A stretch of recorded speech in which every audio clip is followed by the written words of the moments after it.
예, 그러면 지금부터 그 57회 그 트루스포럼 강연 시작하겠습니다. 젠더 페미니즘. 저 개인적으로는 이게 젠더 페미니즘이 변형된 형태의 그 막시즘의 하나로 이해를 하고 있어요. 이게 전통적인 막시즘은 계급, 그 생산수단의 소유관계를 바탕으로 해서 그 계급이 결정되고 그 프롤레타리아 부르주아 이렇게 그 계급 간의 갈등이 역사의 동력이다. 그리고 이걸 프롤레타리아가 이렇게 시스템을 뒤집어 엎어야 한다라는 것이잖아요. 해방을 위해서. 근데 이게 젠더 페미니즘은 그 성혁명 사상의 바탕을 둔 그 막시즘의 그 변종으로 이해를 합니다. 전통적인 가족제도와 남녀관계를 이게 계급처럼 이해를 하는 거죠. 그래서 이렇게 여성 해방을 위해서는 혁명이 필요하다는 그 주장인데요. 간단하게 얘기하면은. 그런데 이 한국에서 젠더 페미니즘 말씀하시는 분들이 그렇게 많지 않으세요. 많지 않으신데 과거에 페미니스트를 하시다가 또 이렇게 거기에 문제점을 말씀하시는 분들은 더더욱 없으십니다. 그런데 오늘 모신 그 오세라비 선생님이 바로 그런 분이세요. 예, 오세라비 선생님 큰 박수로 환영해 주시면 감사하겠습니다.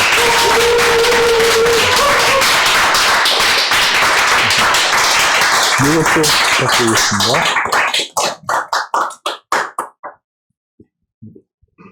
네, 불러주셔서 감사드립니다. 불러주셔서 감사드립니다. 요즘 이대남 그 표심을 굉장히 지금 분석하느냐고 지금 갑자기 난리예요. 그동안 뭐 하고 있다가.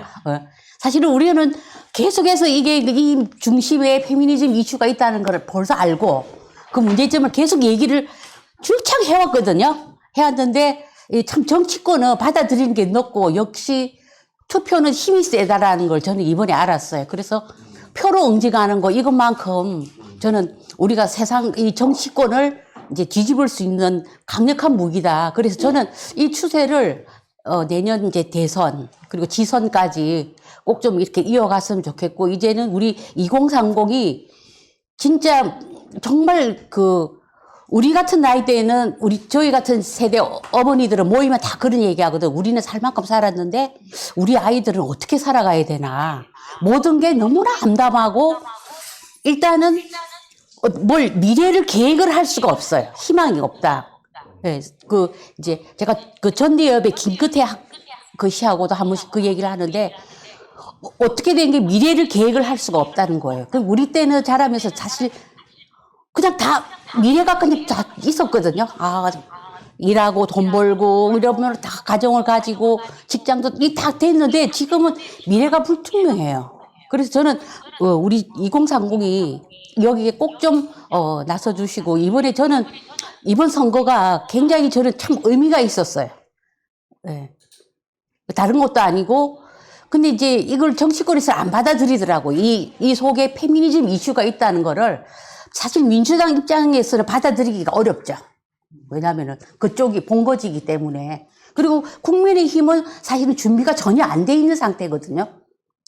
국민의힘은 심지어 지금 이준석 이나 하태경 국회의원이 이렇게 계속 젠더 갈등에 얘기했다고 그러지만은 한 1년 전만 하더라도 국민의힘에서 페미니즘을 말하면 당이 망한다 이런 소리를 저한테 직접 했던 분들이거든요. 그런데 역시 이번에 이제 이 투표로서 이게 완전히 표심에서 보여주니까 그리고 이게 보면은 이제 그 60대하고 20대하고 60대 여성과 20대 남성이 표가 60대 여성이 더 많아요. 73%거든요. 이것도 사실 참 재밌는 그죠. 이게 이제 우리 같은 어머니들이 자식 세대를 걱정을 하는 거예요. 우리 20대 아들, 20대 딸들, 20대 딸은 엄마한테 엄마가 페미니즘을 알아? 이런 식으로 얘기하고 아들은 생전 연애도 한번 못 해봐. 여자 만나기가 너무 힘들고 무섭고 그냥 기가 죽어 있고 그렇게 보는 엄마들이거든. 60대 제 주변의 어머니들은. 그래서 정말 세상을 바꿔야 되겠다라는 그 어머니들이 표도 저는 굉장히 중요하다고 봐요. 중요하다고 보고 그리고 이제 재미있는 거는 민주당 표가 이제 분산이 됐거든요. 사실은 요새 민주당이 자기들이 집토끼인 줄 알았잖아요. 여성들이. 늘 표가 되고 돈이 되고 정말 응? 그랬는데 이번에 이제 민주당의 박영선 후보한테 46% 주고 나머지 15%가 기타 후보에게 갔거든요. 저는 이제야 이제는 여성들이 표가 이제는 쪼개지는구나 흐뭇했죠. 저는 딱 보고. 그래서 저는 앞으로 이제 그 정체성 정치 있잖아요. 아이덴티티 폴리틱스라는 이번에 그 페미 후보들이 여러 명 나왔는데 거기에 표를 앞으로도 이제 2030 여성들은 정체성 정치에 표를 많이 줄 것 같아요. 그래서 민주당으로 가는 정말 그 표가 콘크리트 표는 아니었다. 물론 저는 남성도 그렇게 생각해요. 사실 지금 저는 10대 청소년도 많이 이제 만나고 하지만은 20대 남성들이 불만이 너무 컸지만은 사실은 그게 국민의힘을 지지해서도 아니고 이쪽 저쪽 다 싫지만 민주당이 더 싫었기 때문에 찍었다는 그런 얘기를 저는 참 많이 들었거든요. 예, 그렇지만은 이제는 민주당도 표가 이제 여성들이 표가 이제 서서히 쪼개지기 시작했다라는 그런 이제 모두의 조금 그런 평가를 좀 하고 제가 이 젠더 페미니즘이라는 말은 뭐 젠더와 페미니즘이 어떻게 이렇게 연결이 되지? 사실은 이 젠더 페미니즘은 크리스티나 호프 소머즈라는 그 미국의 그 보수 그러니까 약간 그 자유주의 경향의 페미니스트가 있어요. 크리스티나 호프 소머즈라고 굉장히 유명한 그 보수주의 이제 여성 철학 교수 철학가고 또 이제 그 기업 연구소 이제 미국의 그 싱크탱크 기업 연구소에서 이제 계시는 이 크리스티나 호프 소머즈가 젠더 페미니즘이라는 용어를 제일 처음 썼어요. 이게 무슨 말인가 하면은 크리스티나 호프 소머즈가 1994년도에 누가 페미니즘을 훔쳤는가라는 책을 썼어요. 거기서 나오는 용어예요. 그러니까 크리스티나 호프 소머즈는 결국 페미니즘은 여성이 여성을 배신하는 것이다 라는 그런 내용이에요. 그래서 왜 젠더 페미니즘이야? 그 당시 이미 이 젠더리즘이라는 그러니까 우리가 이제 젠더라는 것은 사회적인 성, 그죠? 그러니까 우리가 생물학적인 성은 섹스이고 사회적인 성은 젠더잖아요. 젠더라고 이 페미니스트들이 그렇게 이렇게 만들어놨죠. 이제 일단은 이렇게 만들었는데 젠더는 이제 사회적인 성, 우리가 많은 이 사회에서 활동하고 뭐 어떤 그런 그 남성 뭐 어떤 그런 중심주의 이런 거를 계속 역사적 사회적 어떤 맥락으로 사회적인 관점으로 보는 성이 젠더거든요. 그래서 이 젠더 페미니즘 시대가 이제 올 것이다. 결국은.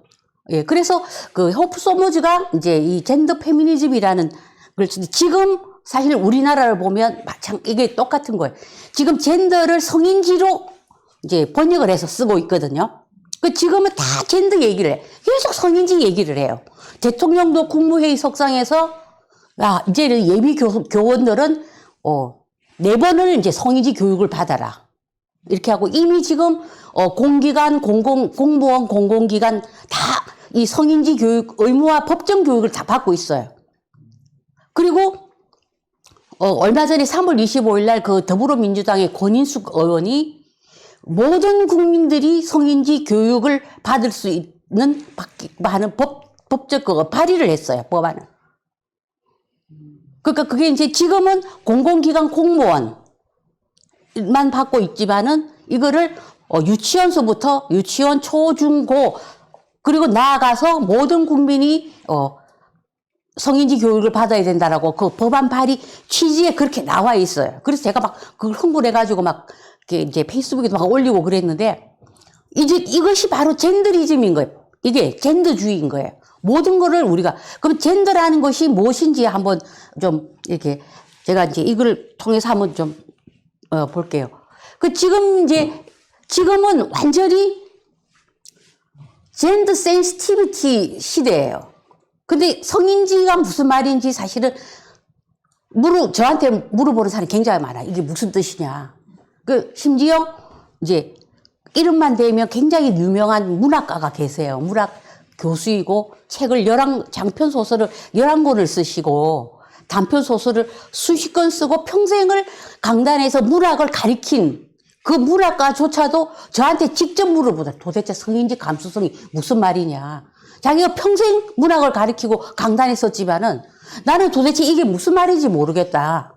그리고 실제로 또 물어보는 사람 굉장히 많아요. 그 우리가 알지도 못하는 사이에 계속해서 국가에서 성인지 감수성을 가져라. 이거를 계속해서 얘기를 하고 있는 거예요. 성인지라는 말이 무슨 말인지도 모르는 상태에서 법을 발의하고 심지어 그래서 저는 이제 이 성인지 감수성을 우리가 똑바로 알아야 된다. 뭔지. 이 성인지 젠더라는 용어에 들어가 있는 이것이 어떤 뜻이고, 왜 국가가 나서서 이렇게 자꾸만 성인지를 강조를 하는지, 여기에 대해서 우리가 좀 정체를 좀 이렇게 좀 똑바로 좀 알자라는, 그런 취지로 제가 이제 이런 책을 또 이렇게 쓰게 되었습니다. 자, 지금은 우리가 지난 한 7년을 되돌아봐요. 2015년 8월 달에 메갈리아라는 그 사이트가 생기면서 페미니즘이라는 그 용어가 이제 완전히 이제 전성기를 누렸죠. 그래서 2015년부터 시작해서 16년 강남역 그 살인사건, 그게 정신분열증 환자였지만은 여성들은 어땠냐면은 여자라서 죽었다라는 그거를 들고 나와서 2016년부터 시작해서 지금까지 이 페미니즘 광풍이 정말 말도 못했죠. 거의 저는 횟수로 7년째거든요, 올해. 그 7년째 되는 해, 요즘에는 점차 젊은이들이 이렇게 좀 벗어나는 그런 경향이 좀 있어요. 지금은. 주변에도 보면. 그러니까, 그런데, 이제, 정말 우리가 말하는 영페미라고 있잖아요. 영페미들. 이 영페미들은, 이제, 머리에 관수법이라는 게 있거든요. 물 주는 이렇게 방식이 돼. 진짜 머리에 이 사상을 집어넣어서 뚜껑을 딱 닫아버린 그 정도로 이 페미니즘 사상에 완전히 빠진 이게 몇 년을 이렇게 페미니즘 운동을 하면은 다 세뇌가 되기 마련이거든요. 그래서 이렇게 정말 그렇게 골수 페미니스트들도 정말 많고 그렇지만 또 점차 벗어나는 나이가 이제 먹으면서 제가 해화역 그 시 한창 할 때 2018년 5월부터 2018년 12월까지 6번을 했거든요. 제가 3번을 이제 몰래 갔어요. 도대체 가서 구경을 좀 이렇게 하고 왔는데 그때 막 이렇게 막 3번, 4번 참가하는 여대생들도 있었어요. 진짜. 예. 근데 지금은 아마 그 여학생들이 다 이제 그 졸업을 했겠죠. 이제는. 그때 막 4학년 막 이랬으니까. 궁금해요. 지금도 그 여학생들은 여전히 그럴까라는 그런 생각이 이렇게 많이 들고, 사실은 그때도 뭐 많으면 한 5천 명? 최대 많이 모였을 때 10,000명 이 정도 모였는데, 신문에는 뭐 7만 명, 뭐 이런 식으로. 그 언론도 정말 많이 이거를 페미니즘 확산시키는데 동조를 했고, 특히 또 출판업계 같은 경우에는 정말 페미니즘이 돈이 되는 거예요, 이게. 그러니까 그 창작과 비평이라고 백낙청 씨가 하는 거기가 사실 제일 먼저 동을 떴어요, 페미니즘 책을. 그러니까 남자는 나를 가르치려고 해라는 레베카 솔릿의 맨스플레인이라는 말을 제일 처음 만들어낸 그 레베카 솔릿이 2016년도에 그 창작가 창비사에서 그 책을 쓰면서 3만 부를 팔았어요. 그 3만 부를 팔면서 페미니즘 출판 붐을 창비에서 일으켰어요. 왜? 그래서 레베카 솔릿이 우리나라에 그러니까 직접 방문도 하고 그랬거든요. 책을 워낙 많이 파니까. 그때부터 출판계, 언론, 뭐 학계 이러면서 여성학이 또 이제 막 이렇게 띄우고 하면서 이 페미니즘이 폭발적으로 그냥 일어나기 시작한 거예요. 그때까지는 이게 여성학이라는 게 이화여대에서 1977년도, 그죠? 아시죠? 1977년도에 여성학이 이제 교양 과목으로 들어왔어요. 근데 사실은 좀 빨리 들어왔어요. 우리나라 페미니즘 운동 역사가 없지만은 참 빨리 들어온 거예요. 왜냐하면 그 당시에 뭐 1970년 초까지 레디컬 페미니즘이 전성시대였거든. 그때, 미국만 하더라도. 이렇게 빨리 들어왔어요. 근데 지금 그 대학의 여성학은 이렇게 전부 급진 페미니즘, 그러니까 68혁명 이후에 등장한 그 신진 페미니즘 세력들이 만든 그런 레디컬 페미니즘 이론이 지금 여성학이에요. 그 전에는 뭐 그 참정권 운동, 그 어떤 그 여성의 어떤 법적 권리 운동, 교육의 권리 운동, 그리고 노동 참여의 권리, 요 정도가 이게 여성 운동이었거든요, 이게. 그래서 그때부터는 사실은, 뭐 여성 운동이라고 그랬지, 페미니즘 운동이라고 하진 않았어요. 그 페미니즘은 굉장히 미국적인 용어이고, 68혁명 이후에 레디칼 페미니즘이라는 어떤 새로운 이것을 이제 우리가 정식으로 뭐 일반화되고 대중화된 게 이제 현대 페미니즘, 그러니까 68혁명 이후에 등장한 급진 페미니즘을 말하는 거거든요. 그래서 우리 이제 여성학도 이제 많이 이렇게 들어왔다가 우리나라 이제 여성계도 사실은 이제 제가 이제 뭐 원조 페미니스트라는데 그건 사실 아니거든요. 저는 단지 여성 운동을 했을 뿐이에요. 저는 내가 한 번도 내가 뭐 무슨 레디칼 페미니스트라고 생각을 해본 적이 없고, 제가 왜 여성 운동을 해야 되겠다라고 결심한 게 이제 IMF 당시에 저는 이제 이제 남편이 실직하고 가장 노릇을 하는 내 주변의 어머니들이 굉장히 힘들게 살고, 미혼모들이 양육수당 한 푼 없이 살아가고, 그런 여성들이 삶이 사실은 그때 굉장히 힘들었어요. IMF 당시에. 그래서 제가 이제 영등포를 항상 왔다 갔다 하고 차를 갈아타는데, 진짜 젊은 여성 노숙인들도 참 많았어요. 그들이 어느 날 이제 이렇게 임신을 한 상태가 되는 거예요. 그래서 너무 충격을 받은 거예요, 내가. 어떻게, 정말 이런 게 여성 운동에 필요하지 않나. 여성 전용 시설을 만들어서 정말 여성 노숙인들이 씻을 수 있고, 잠은 도대체 떨어져서 자야 되지 않나. 나는 그래서 내가 여성 운동을 해야 되겠다고 하고, 그때 이제 노무현 대통령이 이제 대통령 후보가 되고 이래서 내가 이제 열린 우리당 당원이 됐어요. 돼가지고, 가니까 뭐 이제 뭐 진선미, 남인순 뭐 이런 사람 다 여성 운동을 하고 있었어요. 그래서 갔더니 이제 그때 이제 호주제 폐지 운동을 하려고 막 준비를 하고 있었어요. 이제 그때. 그리고 이제 이름 넉자 쓰기 운동 뭐 이런 거 요 정도 하고 있었어요, 그때. 예? 남녀니서 윤김지영 뭐 이런 식으로 지금도 하고 있잖아요. 예, 예. 이제 이름 넉자 쓰기 운동이 1999년도 한국 여성 민우회에서 시작했거든요. 그래서 그런 운동을 조금 하고 있었어. 그래서 나는 정말 이게 지금이야말로 여성 운동이 필요한데, 이렇게 그래서 내가 한국 여성단체연합, 그러니까 여기 계속 비례대표를 만들어내고 있잖아.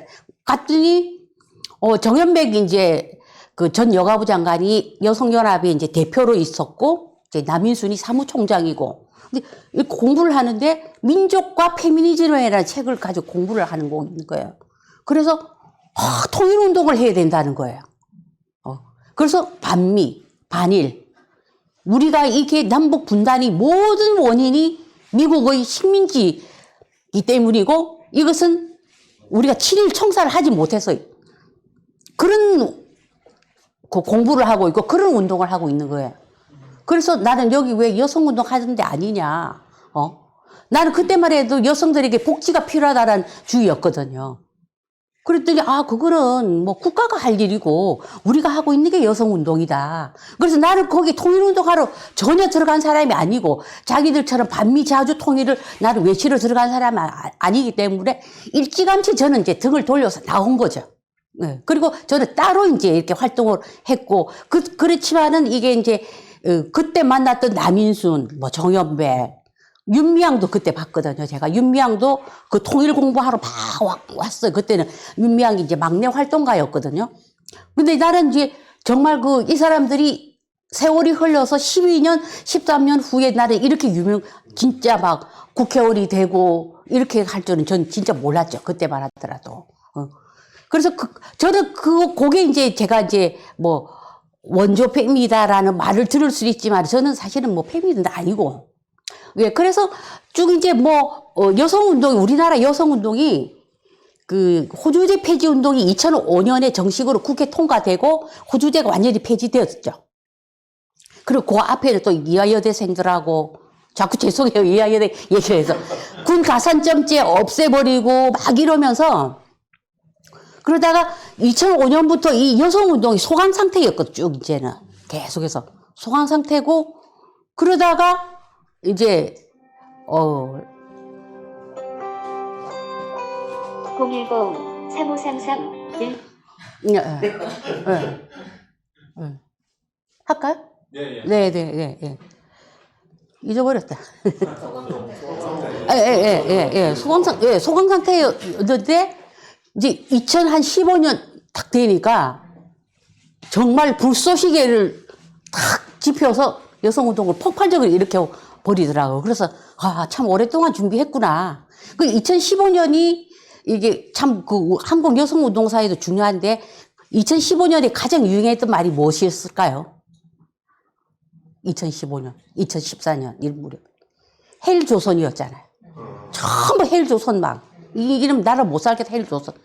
그, 이명박 박근혜 시대가 거의 이제 10년 이제 보수정권이 하고, 그 다음에는 2016년 4월에 총선이 있었어요. 저는 2015년 메갈 사태를 일으킨 거는 명백한 정치적 작업이에요. 이거를 여성계들이 절대 얘기하지 않죠. 제가 볼 때는 명백한 이게는 정치적 작업이 들어간 거예요. 그렇지 않고서야 어떻게 이런 사회운동이 그냥 뭐 무작정 이렇게 여자들이 모여서 절대 아니거든요, 이거는. 적어도 이명박근혜의 이 정권을 끝장내고 새롭게 담론을 뒤집을 계기를 만든 게 저는 이 2015년 메갈부터 시작하고 이 메갈리아 사태를 만들 때 한국 여성 민우회, 한국 여성단체 연합이 모두 다 연합을 해서 만들었어요. 만들고 그거 어떻게 했습니까? 2015년 8월에 메갈리아 사이트를 만들고 진선미 여가부 장관에게 후원금을 막 모으기 시작했죠. 그 순식간에 몇 천만 원을 모아서 전달하고 이 너무나 정치적인 작업이었거든요. 그래서 이게 확 이 보수 정권 자체가 완전히 그때부터 무너지기 시작한 거예요. 이 연대기를 보시면은 그냥 우연히 일어난 여성 운동이 아니에요. 우리나라 여성 운동하는 사람들이 어떤 사람들인데 이 사람들은 그 남인순 제일 좀 우두머리가 한명숙 전 총리였잖아요. 한명숙 전 총리는 1965년 크리스찬 아카데미 때부터 시작해가지고 반공법으로도 막 이렇게 감옥에 가고 그랬지만은 65년 그때부터 이 크리스찬 아카데미 시절부터 한명숙 또 그 이미경, 김희선 그 더불어민주당 쪽 이런 사람들이 다 같이 여성운동 했던 사람들이에요. 보통 그게 아니죠, 이분들이. 그래서 이거는 명백한 정치적 작업이었어요. 그래서 이 사회담론을 확 어떤 그런 그 정치적 아젠다로 이거를 이끌기 위해서 페미니즘을 선택을 한 거예요. 그때 우리나라가 이미 그 UNDP 세계 성평등 지수에서 아시아 1위 세계 10위 국가였어요. 우리나라. 그 페미도 절대 이 얘기 안 하죠. 그 다보스 포럼 그것만 단순히 성격차만 가지고 그걸 얘기하잖아요. 성격차는 그거는 르완다 이런 나라가 상승이죠. 그건 단지 하나의 분야의 성별 중에 어떤 성별이 많이 참여, 그것만 가지고 격차를 내는 거죠. 이 UNDP는 건강, 교육, 또 그 모든 그 지표를 다 넣어서 하는 건데, 이 UNDP에서 발표한 아시아 1위, 세계 10위 성평등 이걸 얘기를 안 해요, 이 사람들은. 꼭 그 다보스 포럼 거만 얘기해요. 필요할 때는 또 유엔 거를 쓰고, 예. 그렇게 해서 저는 이미 2015년에 우리나라 세계 최고 수준이 성평등 선진국이었어요. 양성평등 선진국이었고, 이미 여자들보다 남자들이 훨씬 대학을 많이 진출을 하고, 공무원들이 거의 한 50% 가까이 여성들이. 근데 우리가 정말 여자들이 우리나라가 여성 혐오의 나라인가요? 그리고 남자들이 가부장제 압제 원흉들인가요? 여기 다 압제자들인가? 저는 그런 식으로 딱 담론을 만들어버린 거예요. 그래서 지금까지 이렇게 흘러온 거죠. 지금까지 흘러와서 지금은 이제 이 성인지라는 뉴 브랜드를 또 끌고 딱 나온 거예요. 이제 페미니즘 다 우려먹었잖아요, 이제. 그래서 이 젠더라는 걸 들고 나와서 성인지 감수성이 부족하다. 그러니까 또 성인지 예산이 필요하겠죠. 돈이 필요한. 성인지 예산이 올해 35조거든요. 이 안에 보면은 사업 같지도 않은 사업이 너무 많고 도대체 이런 게 왜 예산에 책정이 되었는지 알 수 없는 예산들이 너무 많이 들어와 있고 이게 35조 가까이 되거든요. 그리고 또 성인지 교육을 또 받으라 해. 그것도 성인지 정책을 만들어. 성인지 역량 강화를 해야 된다. 또 성주류화 제도가 필요하다. 그러려면 또 성별 영향평가를 해야 돼. 우리가 이 성인지에 대해서 알지도 못하는 상황에서 온갖 성인지 용어가 난무하고 있는 거예요. 그거 어떻게 하라는 건가? 결국은 돈이거든요. 예산을 거머쥐고 그 예산이 바로 권력이고 여성계가 마음대로 할 수 있는 그리고 자기들이 그 예산을 쥐고 또 다 여성단체의 그 생계 수단이 되고 일자리를 주고받고 일자리 창출이 되고 엄청난 이익 집단화가 돼버린 거예요. 그래서 이 성인지를 계속해서 들고 나와요. 그래서 이정옥 전 여가부 장관이 우리가 그 박원순 오고돈 그 이제 성 비위 사건에 대해서 때문에 우리가 보궐선거가 치러지는데 뭐라 그랬어요? 전 국민이 성인지 감수성을 학습할 기회다. 이러더니 권인숙 의원이 전 국민 성인지 감수성 교육 지원 법안을 발의를 입에 딱 해버린 거예요. 여기는 어떻게 제가 그 쭉 보면은 여가부에서 이제 성인지 교육위원회를 여가부에서 해요. 그리고 평가를 다 하고 이거를 관리를 전부 여가부에서 하는 거예요. 그 여가부 권한을 더 강화시키는 거죠. 저는 여가부의 권한이 약화되어야 된다고 이제 생각하는데 계속해서 여가부는 자신들이 그 부처 이기주의가 극에 달한 거예요. 그래서 이 성인지를 또 담론으로 붙들고 있는 거예요. 이걸 붙들고 있어야지 예산도 들어오고 자신의 권력 창출이 되잖아요. 이명박 그 정부 때 여가부를 폐지를 하려고 그랬거든요. 어설프게 한 거야. 어설프게 잘못 건드려가지고 오히려 여가부를 더 키워놨어요. 그러니까 여가부를 막 없애야 된다 막 이러니까 여성계에서 어떻게 머리를 쓰냐면은 다문화 정책, 다문화 예산을 우리가 가져와야 되겠다. 그러면서 다문화 정책을 다 가져와 버린 거예요. 그때 이명박 때 잘못 건드린 거예요. 이거. 그래서 하나의 부처를 없앤다는 건 진짜 이거는 어려운 거거든요. 그래서 지금 어떻게 해요? 이 다문화 정책을 전부 여가부에서 좌지우지해요. 여가부 예산이 다문화 정책 예산이 수천억이거든요. 그리고 전국에 다문화 문화센터가 222곳이 있어요. 이걸 전부 여가부에서 다 관리해요. 권한이 더 세진 거예요, 더 세. 때릴수록 더 커지는 거 있죠, 막. 그래가지고, 이제는 성인지를 딱 들고 딱 나온 거예요. 국민들이 성인지가 뭔지도 모르고, 남학생들에게 너 성인지 감수성 좀 길러. 그럼 성인지가 뭔지 몰라요. 청소년들은. 그래서, 최근에 이제 그 정영애 여가부 장관, 또 한국여성재단 출신이고 다 이렇게 큰 한국여성단체연합, 한국여성민우회, 여성의 전화, 성폭력 상담소, 여성재단 이런 굵직굵직한 메이저 여성단체 이 수장들이 이렇게 돌아가면서 한 바퀴 다 해요. 하고 그다음에 이제 국회를 딱 가죠. 그리고 이제 장관으로 가고. 그래서 이 한국여성단체연합하고 이런 민우회 출신들이 장관 포함해서 한 20명 가량 돼요. 엄청나게 성공한 조직이에요.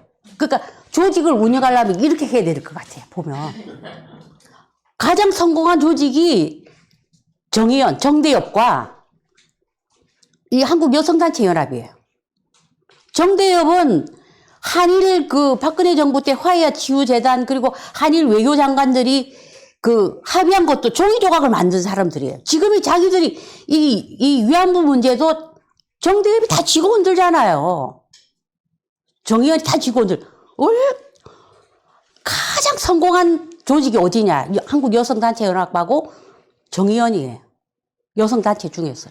얼마나 많은 권한과 예산을 주무르고 나라를 떡 주무르듯이 주무르고. 이제는 성인지를 딱 들고 나온 거예요. 그래서 이제 이 정영애 여가부 장관이 우리가 계속해서 그 여가부를 폐지해달라는 청원이 주구줄 차고 올라와요. 청와대, 국무청원. 1,500건이 넘어요. 진짜. 1,500번 이상을 했어. 자기들도 조금 뭐가 있는지 오히려 더 세게 나오고 부총리격으로 높여달라. 저 부총리가 유은혜 교육부 장관이잖아요. 초중고 부모들이 너무너무 싫어해. 유은혜 교육부 장관을. 하여튼 부총리예요. 그러니까 정영희 여가부 장관이 우리도 부총리에다 오히려 더한 거예요. 그래서 정말 참 너무나 여기는 건드리면 건드릴수록 더 커지는 엄청난 그런 집단이 여성계거든요. 그 참 쉽지 않아요. 이 싸움이. 그래서 이번에 우리 20대 청년들이 이렇게 한 번씩 뒤져부주고 그래서 제가 진짜 그 알트리가 빠진 것처럼 10년 먹고 채증이 쑥 내려갔어요. 이 보수정당 국민의힘도요. 제가 이거 얼마나 열받았는데요. 당 강령에 저런 걸 왜 넣어요? 성인지 교육 의무화를. 어떤 정당도, 어떤 좌파 정당도 이렇게 급진적인 강령에 넣은 당이 없어요. 너무 답답해, 진짜. 뭐 알지도 못하고 넣은 거예요, 그냥. 시류에 편성해가지고 성인지 하니까. 우리의 그 보수 정당이 지금 이런 상황이에요. 여성 국회의원들, 보수 정당 여성 국회의원들 만나면은 나 페미니스트라고는 얘기를 안 하지만 페미니즘이 필요해라고 얘기해요. 그 사람들. 예. 그 성인지 감수성은 젠더 센시티비티로 이제 성인지 감수성은 젠더 센시티비티예요. 이걸 성인지로 이렇게 바꾼 거예요, 우리나라가. 그 젠더라는 용어를 제가 이제 조금 이따가 이제 얘기할게요. 그 성인지 감수성을 왜 들고 나오느냐? 그러니까 전제 조건이 뭐냐면은 여성은 억압과 차별을 받는다는 전제예요. 그거예요. 이 페미니즘 이론랑 똑같잖아요. 제일 여성은 억압과 차별을 받는다. 그 한국 양성평등교육진흥원에서 성인지 감수성 정의했죠. 이번에 양평원 그 나윤경 원장이 크게 한번 이제 망신사를 당했죠. 그 젠더온이라고 공식 유튜브에 남성은 잠재적 가해자가 아님을 정성스레 증명하라고. 이게 사실 중학교 성교육 시간이 계속 이 영상을 틀어줘요. 이 영상을. 지금 그 영상 비공개로 했더라고요. 근데 내가 그걸 딱 다운로드를 백업을 해가지고 지금 내 유튜브에 내가 쫙 올려놨지, 지금. 그래서 제가 페미니즘은 어떻게 괴물이 되었나, 거기도 학생들이 한 얘기가 그대로 있어요. 학생들이 성평등 교육을 받으면 강사가 와서 꼭 그 얘기다. 남자는 잠재적 가해자, 여자는 피해자. 이런 식으로. 똑같아요. 나윤경 공공기관 기관장도 이런 식으로 얘기하는 거예요. 근데 어떻게 자기들이 정의를 하느냐? 성별 간의 차이로 인해 일상 속에서 차별과 불균형을 인지해내는 민감성이다. 우리가 무수히 많은 남녀가 오가고 무수히 많은 경우가 다 있잖아요. 어떻게 이걸 인지를 해내? 어떻게 인지를 해요? 이게 불가능한 얘기를 하고 있는 거거든요. 서로 상대방 기분이 다 다를 수 있고 여성이 받아들이니까 내가 다 틀려요. 어제 느낌과 오늘 느낌이 다른데 어떻게 이거를 일상생활 속에서 이걸 인지해내나요? 이 정도로 정말 말이 안 되는 그런 걸 성인지 감수성을 정의라고 여기 양평원에서 내려요. 이 양평원은 여가부 산하 공공기관이고 양평원에 등록된 성평등 강사가 현재 3,300명이에요. 다 초중고로 나가서 다 이런 식으로 가르쳐요. 1년에 15시간 의무교육이에요. 근데 지난번에 코로나 팬데믹 때문에 나는 좀 안 받았나 했더니 이런 교육은 절대 안 빠뜨려요. 그리고 온라인 클래스로 영화도 보여주고 그래요. 어제 성평등 교육을 영화로 대체하는 거. 근데 이제 영화가 어떤 영화냐면은 게이가 주인공이었어요. 게이가. 그래서 한 고등학생이 저한테 정말 하소연을 하더라고요. 자신이 크리스찬이래. 학교에서 성평등 교육이라고 4시간짜리를 했는데 1시간 30분짜리 영화를 4시간으로 늘려가지고 그 영화를 보고 계속 이제 교사가 중간중간에 질의응답 하는 게 있어요. 그걸 봐야 돼요. 그 자신의 어떤 그런 신앙관과 충돌이 일어나니까 이 고등학생이 너무 힘들어하는 거예요. 근데 이제 영화는 굉장히 유쾌한 영화예요. 게이가 이제 뭐 이렇게 탄광 영국 영화인데 노조에서 탄광들이 이제 파업을 하는데 이 게이들이 가서 도와주고 막 즐겁게 막 이렇게 하는 거예요. 그런데 고등학생들 다 알아요. 게이가 주인공이라는 거 알거든요. 그래서 불편한 거예요, 이 학생들은. 왜 우리에게 이런 영화를 틀어주나? 이것이 성교육의 현실이거든요. 15시간을 무려 1년에. 이 양평원 강사들이 다 해요. 지금 국가인권위원회도 이 성평등 강사가 한 250명 가량 되지. 한국여성민우회. 제가 한번 날 잡아서 싹 조사를 해봤거든요. 5,000명이 넘어요. 이 5,000명이 넘는 이 강사들이 전국을 다니면서 우리 아이들에게 왜곡된 성평등 교육을 시켜요. 그것도 모자라서 성인지 교육을 또 하겠다는 거예요. 그래서 강사를 양성을 하고 의무화 교육을 또 하겠다는 거예요. 그럼 우리 학생들은 맨날 법정 의무 교육만 받다 끝나는 거 아니에요? 1년에 15시간 얼마나 많아요. 응? 이렇게 우리 아이들을, 저는 공교육이, 이거 무너져야지 이거는 마땅한 거 아닌가? 어떻게 우리가 공교육을 이렇게 할 수 있나? 요즘에는 학교에 뭡니까? 그 가정통신문, 이게 전에 프린트로 왔는데, 프린트로 오면 부모들이 읽어보거든요?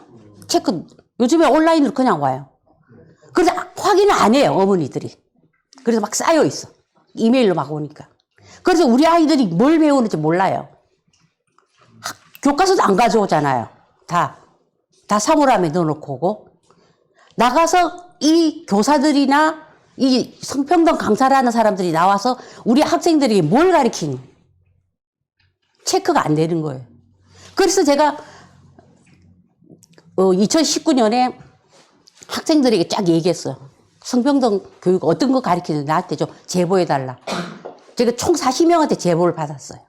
그래서 제가 그 페미니즘 어떻게 괴물이 되었나 거기에 쭉 이렇게 썼거든요. 내용이 기가 막힙니다. 제가 20년 전에 받았던 제가 열린우리당 당원이었을 때 받았던 양성평등 교육 그 내용을 학생들 그대로 가르쳐요. 가부장제가 어떻고 응? 남성 우월주의, 이 남성 중심 사회를 전복시켜야 이런 식으로 우리 학생들이 이렇게 가르쳐요. 응? 그리고 니네들 해화역 시위 알지? 이러면서 6.9 알아? 막 이런 식, 심지어. 6.9 아세요? 6.9를 모르다니. 메갈리아들이 6.9라고 그러잖아요. 한국 남성의 성기 크기가 6.9cm 밖에 안 된다고. 이런 것도 성평등 강사들이 와서 막 아이들한테 얘기해요. 그런 식으로. 20년 동안, 20년 전에 성평등 강사를 한 사람이 지금도 다녀요. 지금도 다니면서 이런 식으로 이렇게 깨먹은 거 가르쳐요. 그런데 지금 와서 또 이게 성인지를 감수성 교육을 또 하겠다고? 참, 진짜 큰일입니다. 그래서 늘 이게 전제 조건이 이거예요. 성인지 감수성이 왜 필요하냐? 한국 사회에 만연한 여성 혐오와 차별. 우리나라 여성 혐오 나라 아니거든요. 똑똑한 여성들 얼마나 많습니까? 저는. 우리나라 여성들만큼 정말 공부 잘하고 머리 좋고 날씬하고 건강해서도 오래 살아요. 세계에서 2번째로 오래 살고. 너무 여성들이 뛰어나. 왜 한국 사회가 여성 혐오가 만연합니까? 이런 식으로 계속해서 가리키는 거예요. 그리고 뭡니까? 고학력 여성 경력 단절, 여성 관련 통계, 여성 지위, 이거를 다 그 여성 단체들한테 용역을 줘서 여성 단체들이 평가를 해요. 그 남성은 항상 배제되죠. 남성이 여기 들어갈 리가 없잖아요. 이런 식으로 잘못된 성인지 교육을 지금 하고 있어요. 그러면서 걸핏하면 성인지 감수성이 떨어진다. 이런 식으로. 심지어 법적 판결까지 성인지 감수성 판결을 하고 있잖아요. 자, 그러면은 이게 도대체 이 젠더, 성인지의 유래가 어떻게 됐을까? 언제부터 우리나라가 이 젠더라는 용어를 쓰게 되었을까? 이게 이제 1995년 베이징 제4차 유엔 여성대회에서 젠더라는 용어가 그때 등장했어요. 95년도에. 이때부터 여성계들이 젠더라는 용어가 이제는 일반화되기 시작한 거죠. 그때 어떤 의제를 걸었냐면은 젠더 이퀄리티, 젠더 평등이라는 용어가 공식적으로 등장했어요. 이 베이징 유엔 여성대회 때. 그러면서 이제 이 95년 이후에는 이 젠더리즘이 여성계의 중심 관점이고 전략으로 자리 잡기 시작했어요. 그리고 95년 베이징 여성대회에서 젠더 메인스트리밍을 채택을 해요. 젠더 메인스트리밍은 뭐 국가가 정책이나 예산이나 이런 데에 다 이제 젠더 관점을 넣자는 거죠.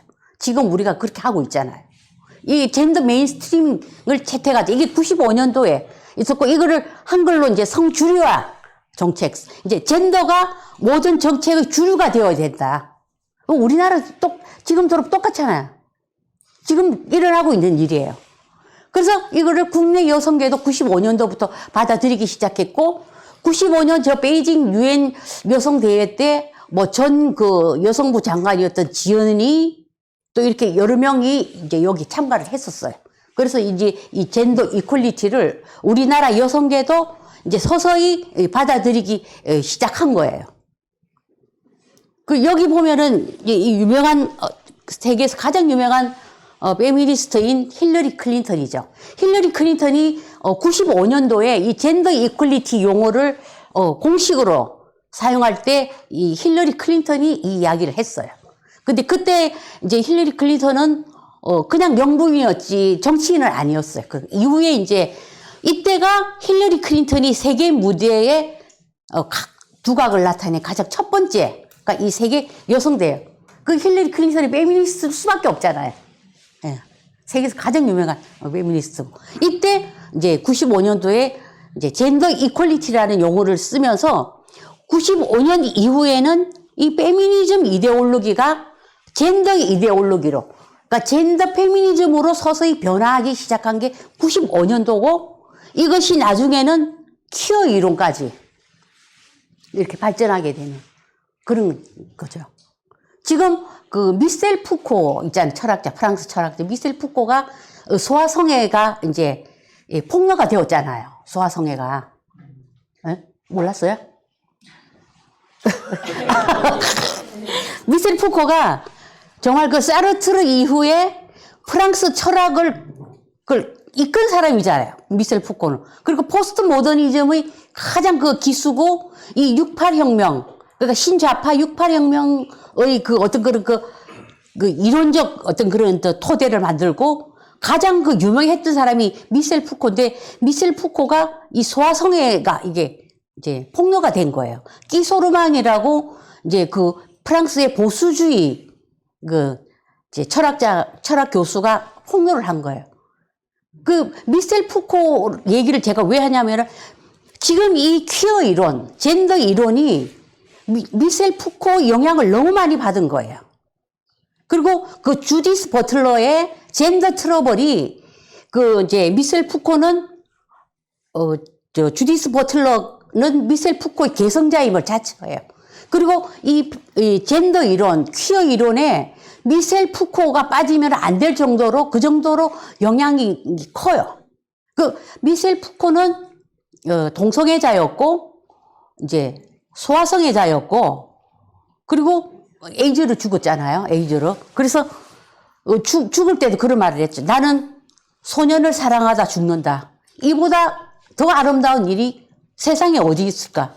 이 정도로 그 소아성애자였고 그 소년애 그러니까 이 책을 이 미셀 푸코가 그 책을 이제 썼는 게 그 욕망의 이론, 성의 역사, 뭐 쾌락의 활용 이 책이 이제 여러 곳이 있어요. 여러 권이 있는데 우리나라에 다 지금 번역이 돼서 나왔거든요. 그래서 이 미셀 푸코가 여기서 어떤 욕망의 이론을 얘기를 하거든요. 욕망 이론은 우리가 이제 법적 어떤 그런 그 억압에 의해서 성적 욕망이 억압된다는 거죠. 그래서 이거를 성해방을 시켜야 된다. 이것이 68혁명에 영향을 준 거예요. 68혁명의 그 슬로건이 프리섹스였잖아요. 성적 해방 운동. 그 미셀 푸코가 엄청나게 영향을 미친 거거든요. 그런데 이 사람의 성 정체성은 그런 거예요. 거기다가 이제 평생 자신이 이제 그 어떤 그런 동성애라는 것을 숨기고 살고 자신이 그걸 억압으로 여겼기 때문에 이것이 이제 어떤 그런 뭐 자기 그 저서에도 다 드러나거든요. 그래서 그런데도 이 사람은 그 소아성애를 그 튀니지 있잖아요. 튀니지가 프랑스 리옹 식민지였는데 튀니지에서 철학 교수를 할 때 이 튀니지에서 그 소아성애를 굉장히 많이 한 거예요. 이게 이제 기소로망에 의해서 이게 폭로가 이렇게 된 거죠. 그러니까 이것이 어떤 그런 그 미셀 푸코의 젠더 이론을 그 지금 현재 이 젠더 이데올로기를 주장하는 여성 이론가들이 굉장히 많이 영향을 받았어요. 그 전에 이제 빌헬름 라이히라고 성혁명을 쓴 사람이 있거든요. 빌헬름 라이히는 또 이 이제 68혁명 성해방 운동에 굉장히 영향을 미친 사람이고, 그리고 이제 프로이트의 제자였고, 마르크스 주의자였고, 그래서 이 사람은 성은 억압이, 그러니까 프로이트 이론이 뭐냐면은 이제 사람들이 히스테리는 이 성을 억압을 해서 그럴 때 이게 성 리비도잖아요. 이게 프로이트의. 이것을 해방시켜야 된다. 이것이 이제 빌헬름 라이의 성혁명. 그 다음에 이것이 또 하나의 미셀 푸코의 이제 욕망 이론. 이런 게 이 젠더 이데올로기에 다 들어가 있는 거예요. 이게.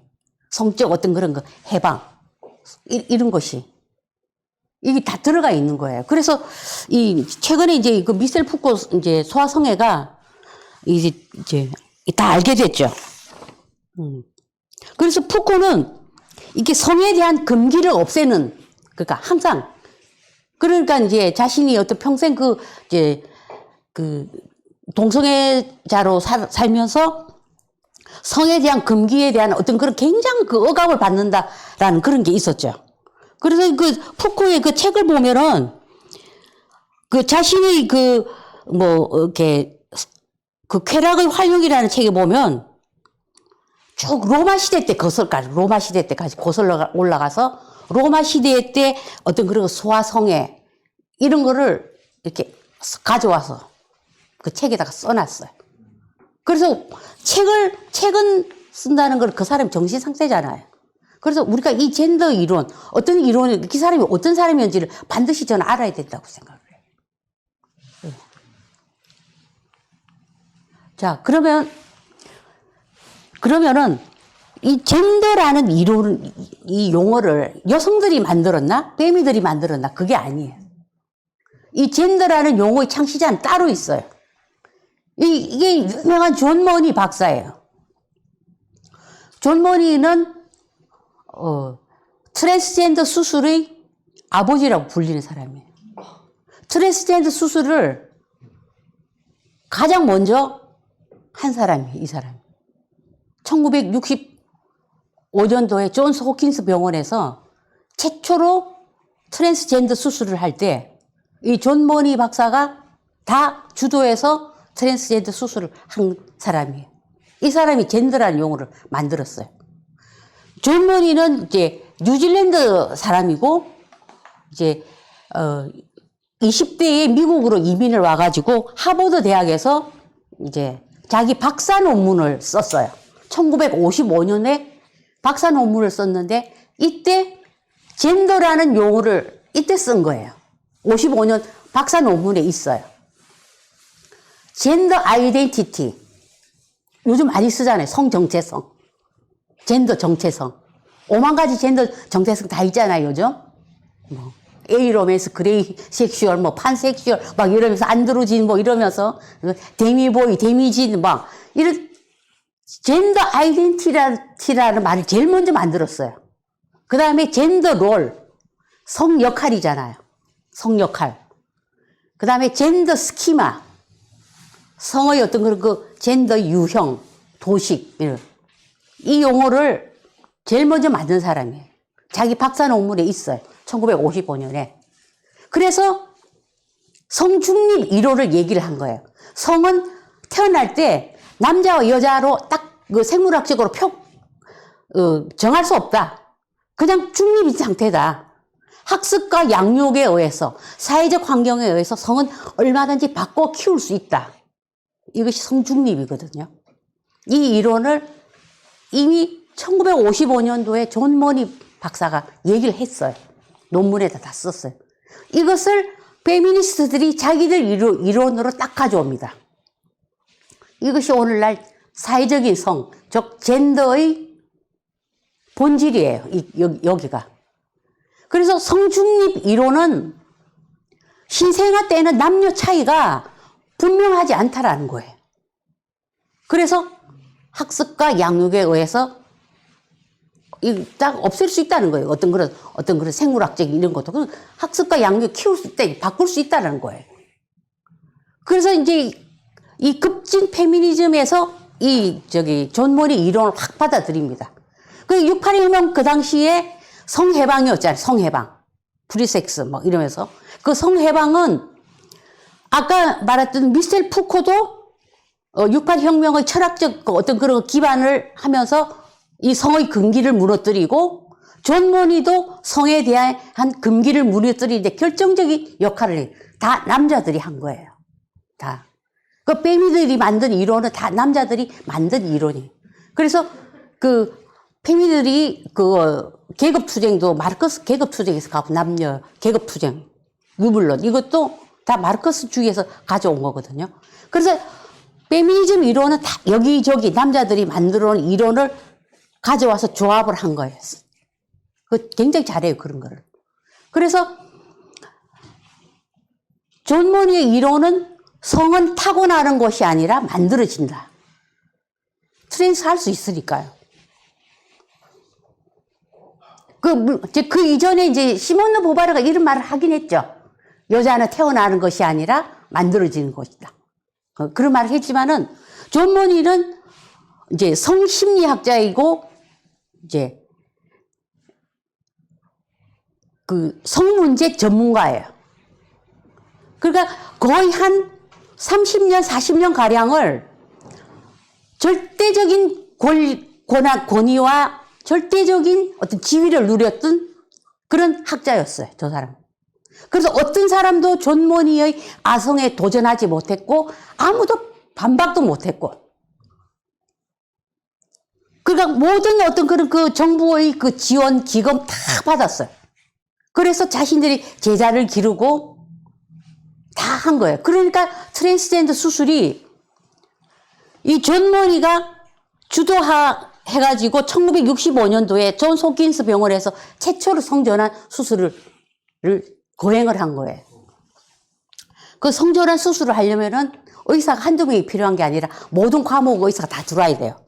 마취, 뭐, 또 이비인후과, 아니면 그 외과, 내과, 뭐, 비뇨기과 다 들어와야 되거든요.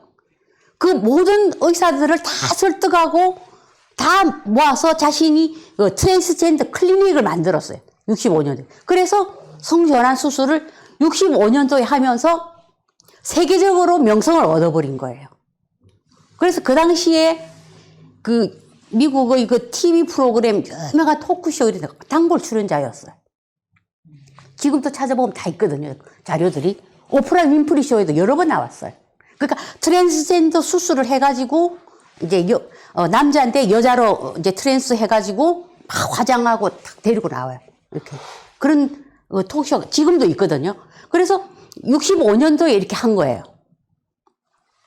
그래서 근데 그 전에는 그러면 성전환 수술이 없었느냐? 있었어요. 비밀리에. 비밀리에 이제 주로 이제 뭐 모로코, 덴마크 이런 데서 비밀리에 이제 성전환 수술을 했대요. 그 영화도 그런 영화 있거든요. 이렇게 모델을 하다가 이제 남자인데 여자 모델을 하다가 자신이 성정체성을 발견하면서 트랜스젠더 수술을 이제 좀 이렇게 비밀리에 받다가 감염이 돼서 죽는 그런 영화가 있거든요. 그때는 비밀리에 좀 했었어요. 근데 공식적으로 존스 홉킨스 병원에서 이제 해서 이때부터 트랜스젠더 수술이 수천 건, 수만 건 이루어진 거예요. 이때부터. 잠깐, 이게 존스 홉킨스 병원에서 잠깐 중단한 적이 있었어요. 그때는 원장이 가톨릭 신자였고, 이거는 절대 안 된다라고 저지를 한 그 짧은 기간이 있었어요. 근데, 지금 또 하고 있어요. 트랜스젠더 수술을. 이렇게 하고 있는데, 우리나라는 이제 태국으로 많이 가고, 태국으로 뭐 1년에 한 수천 건씩 간대요. 가고, 이제 동아대학에서 이제 하리수가 제일 먼저 한 그 동아대학은 이제 그 박사가 이제 은퇴하셨거든요. 그 300건을 했대요. 동아대학에서는. 지금도 이제 동아대를 하고 있는데, 태국이 워낙 이 트랜스젠더 수술을 앞서가고, 비용이 적게 들어. 이 존스 홉킨스 병원에서 하려면 막 3배, 4배가 들지만은, 뭐, 태국 같은 데 가면 한 2천만 원이면 한대요. 트랜스젠더 수술을. 워낙 또, 주변 환경을 잘 해놔가지고. 그래서, 이때 이제, 트랜스젠더 수술이 65년도부터 막 하기 시작해요. 막, 그때부터. 그런데, 아주 유명한 그 쌍둥이 형제 사례가 이게 생겨요. 이게 존 머니 박사의 그 일대기에는 이 쌍둥이 형제가 빠질 수가 없어요. 왜냐하면 그 수술을 실패를 했기 때문에. 이 쌍둥이 사례가 어떤 거냐면은 이제 캐나다의 이제 위니펙이라는 그 도시에서 한 젊은 어머니가 19살 정도 되는 엄마가 아이를 출산했는데 쌍둥이 남자아이를 낳았어요. 근데 아이를 이렇게 신생아를 낳는데 아기가 이제 이렇게 소변을 못 봐요. 이제 폭염이 너무 심해가지고.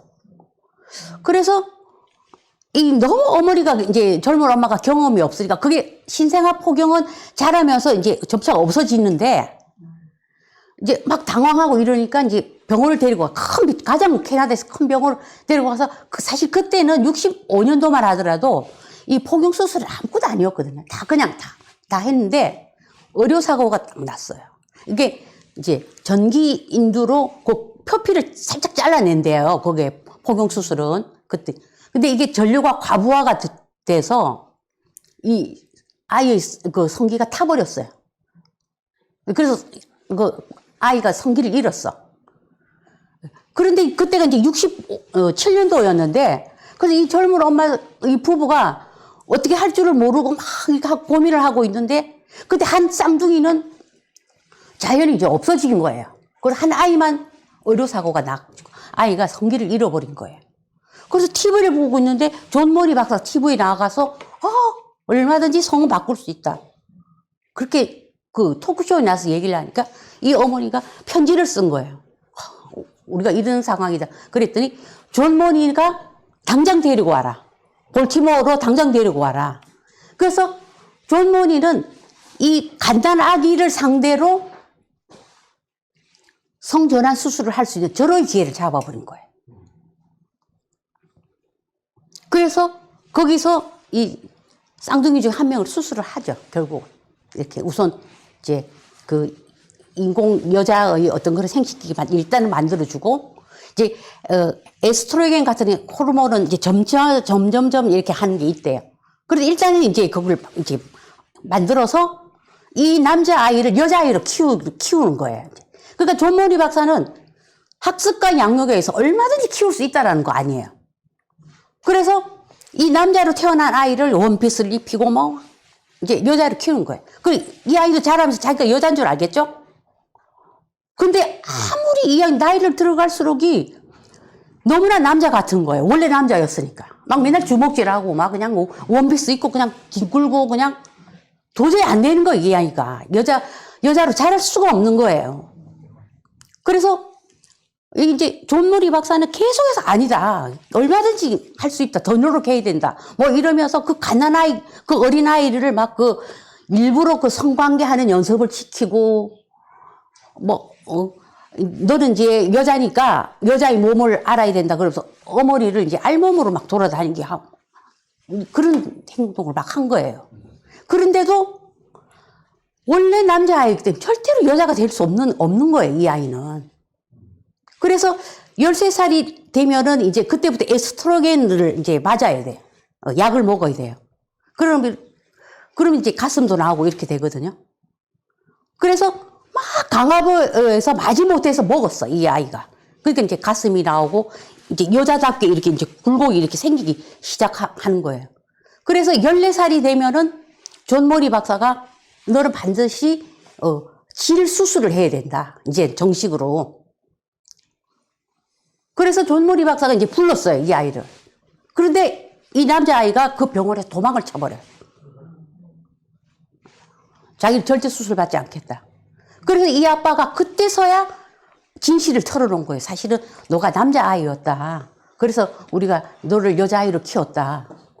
그랬더니 이제 이름이 이제 데이빗 라이머인데 나는 당장 나의 본래의 성 남자로 돌아가겠다. 그래서 다시 또 남자가 되는 수술을 또 받았죠. 그러면서 참 몸과 마음이 만신창이가 된 거예요. 그리고 그 쌍둥이도 쌍둥이로 정서도 통하게 돼. 아니 여자인 줄 아는지 자기 형제가 갑자기 또 남자가 돼. 그 원래 또 남자였다는 거야. 다 이 혼란이 다 와버린 거예요. 그래서 쌍둥이 둘 다 자살해 버려요. 예, 둘 다 자살해요. 이 실제 사건이 이게 책도 있어요. 이게 이상한 나라의 브랜드라고 책이 절판이 되었는데 쌍둥이 수술이 실패한 거예요. 성을 바꿀 수가 없는 거야. 응?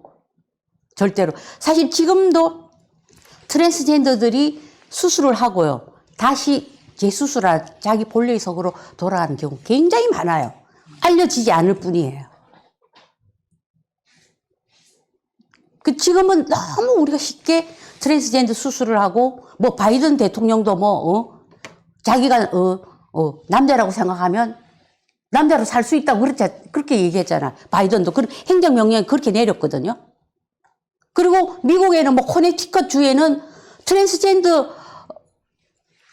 수술을 하고 여자 육상 경기에 막 나가잖아요. 실제로.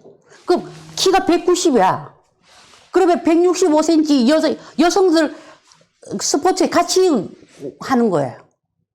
그 여성 스포츠를 트랜스젠더가 다 이제는 다 잡아먹어 버리는 거지.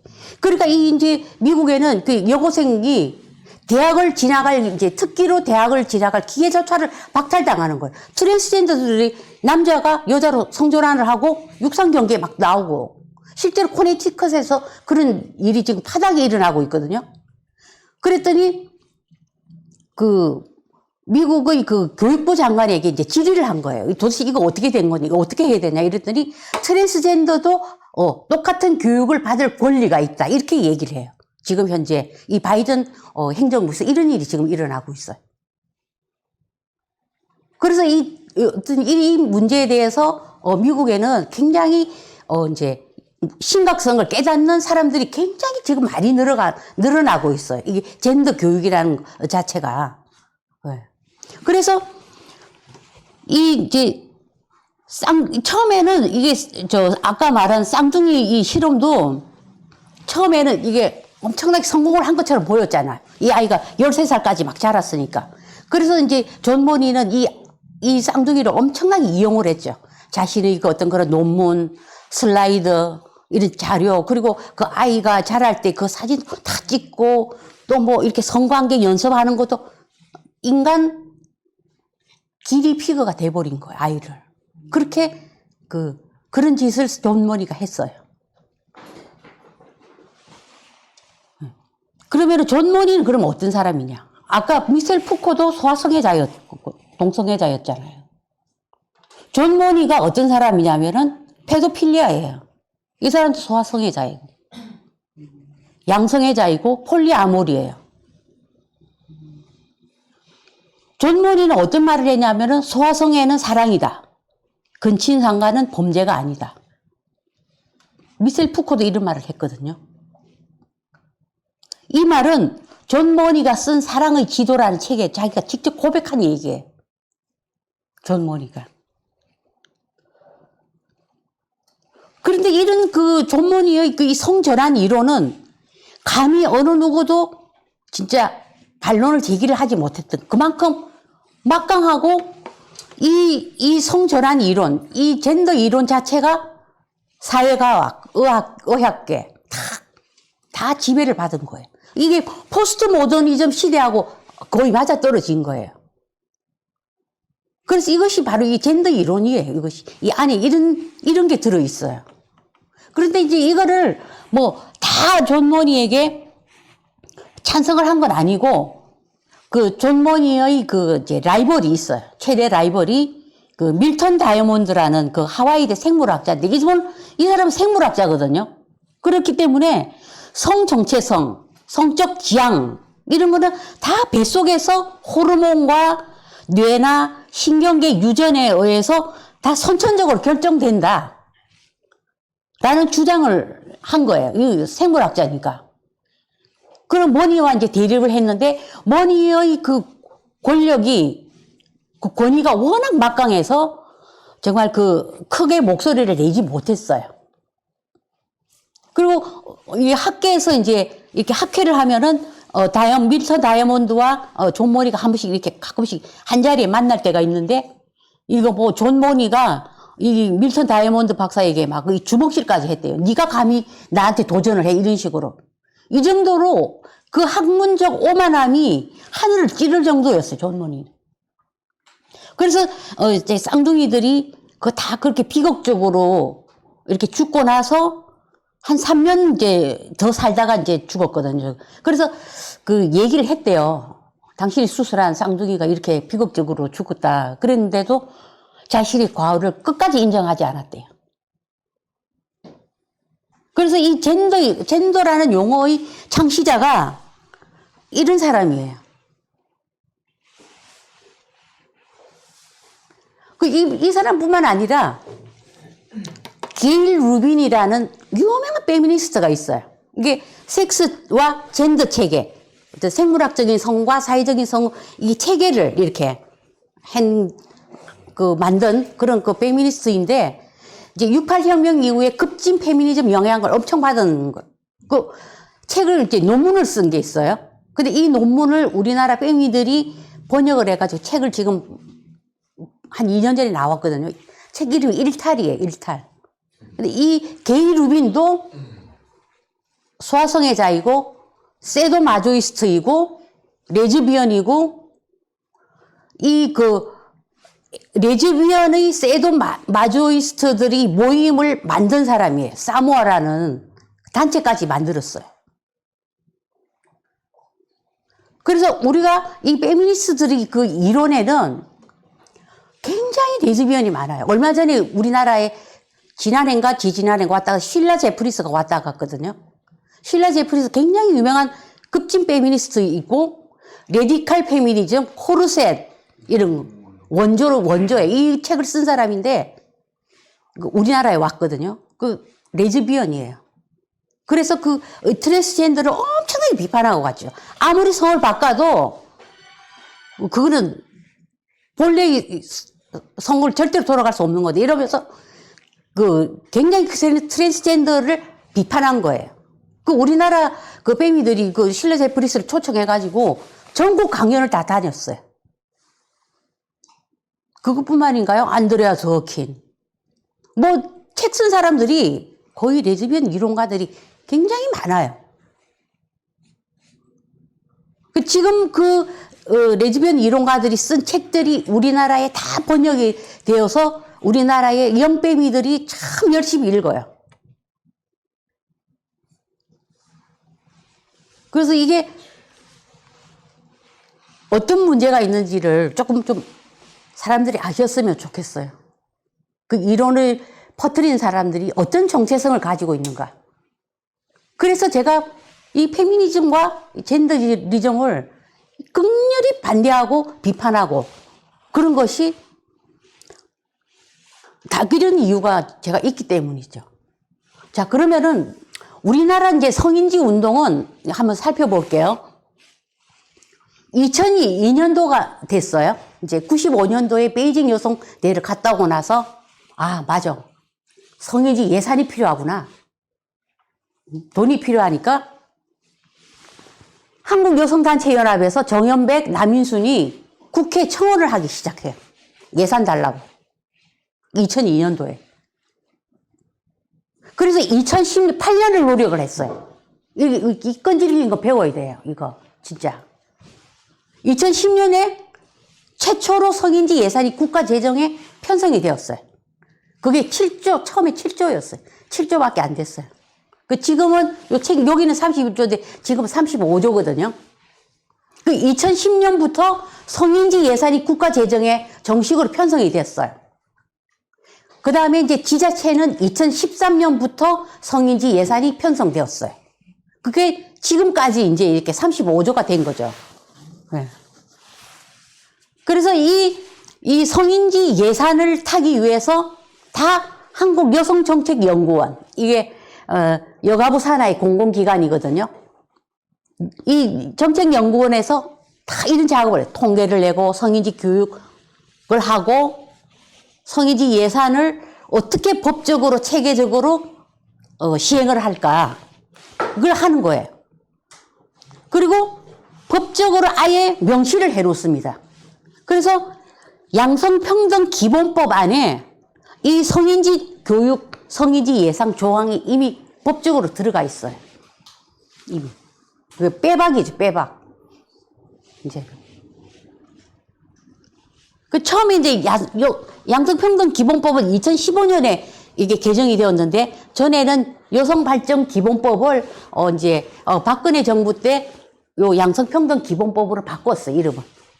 법을. 바꾸고, 이 안에 다 들어가 있는 거예요, 이게. 양성평등기본법 안에. 이게. 예산 관련해서.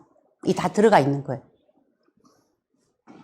그래서 참, 이제 빼도 박도 못하게 됐던 거고, 여기서부터 이제 계속해서 이제 막 예산이 이제 증가하기 시작하죠.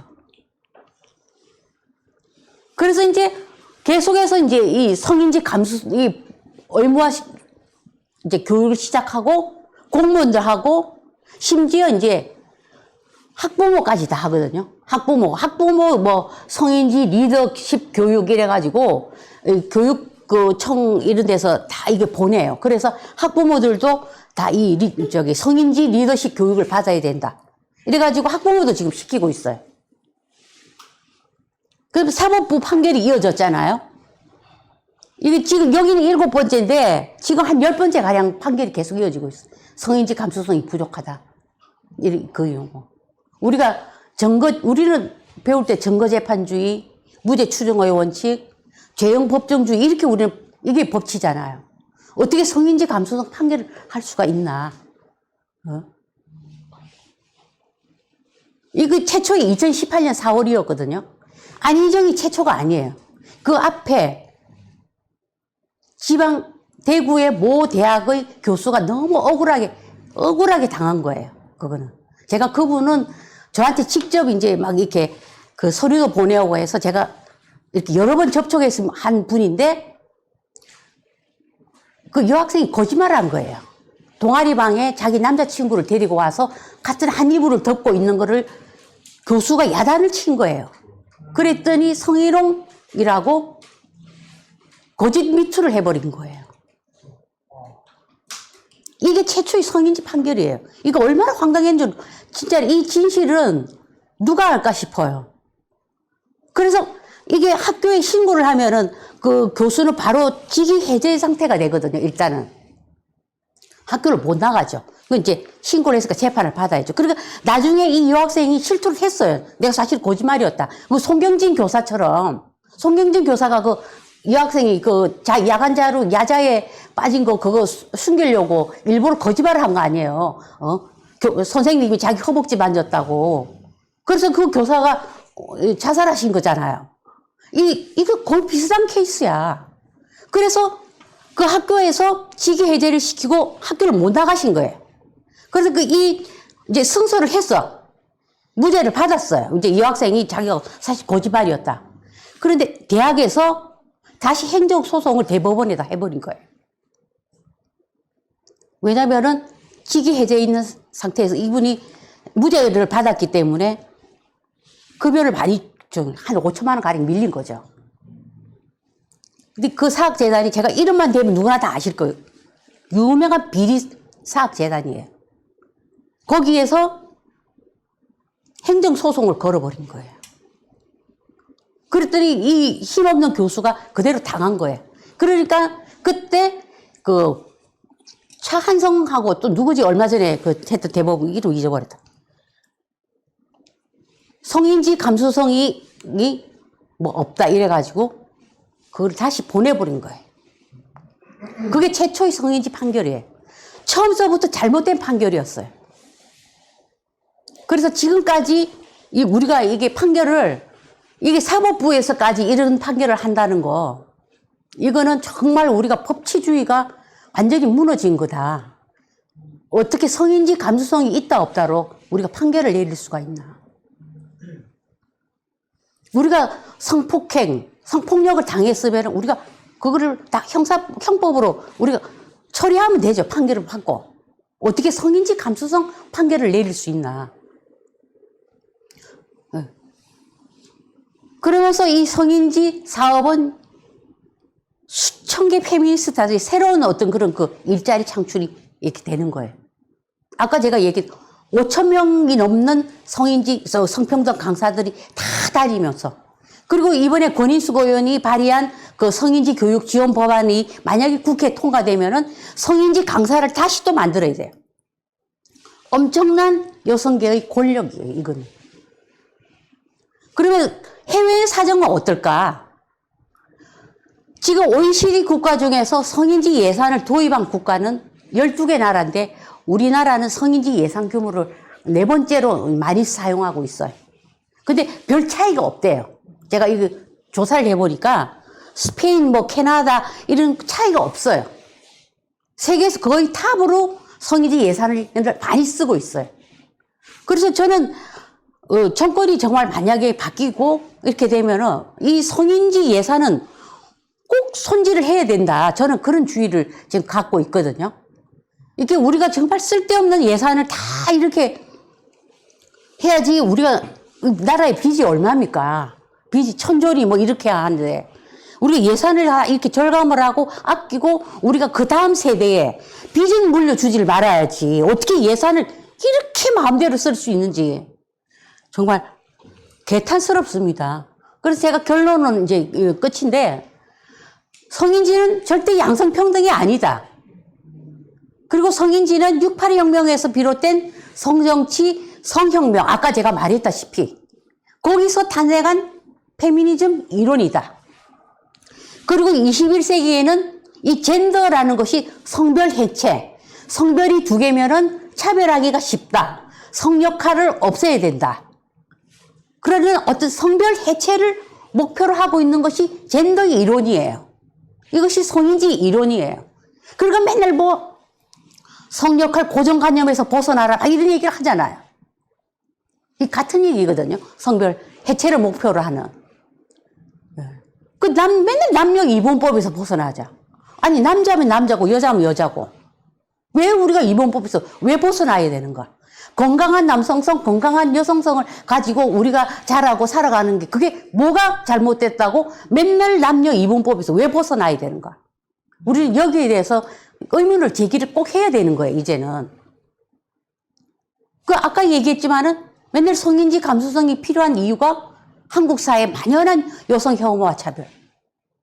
스스로 우리나라의 이 여성들을 그 피해자 의식에 탁 가둬놓는 거예요. 빅침 후드에 가둬놓는 거예요. 그래야만이 자기들이 마음대로 하기 쉽겠죠. 전 여성들이 빨리 벗어나야 돼요, 이거. 페미니즘에서 벗어나야 돼요. 여성이 여성을 배신하는 게 저는 페미니즘이라고 생각해요. 그러니까 계속 성인지를 하면서 여성 비율에만 집착하잖아요. 성별 영향평가를 내도 여성 거만 내고 그 남성은 어디 갔냐고요. 남성은. 남성은 다 배제되죠. 여기에 남성은 존재하지 않아요. 남성들이 지난해에 산재로 사망한 사람이 2020명이거든요. 남자가 97%예요. 남자들이 그렇게 많이 죽어도 눈 하나 까딱 안 해요. 지금 남성 자살률이 7대 3이거든요. 남자가 7이고 여자가 3이거든요. 그러니까 남자들이 왜 그렇게 많이 자살을 하는가? 우리나라가 OECD 최고잖아요. 남성 자살률이 세계에서 1등이야. 특히 50대가 되면은 그 한국 그 자살 예방센터 가서 그래프 보시면은 50대는 70%가 넘어가요.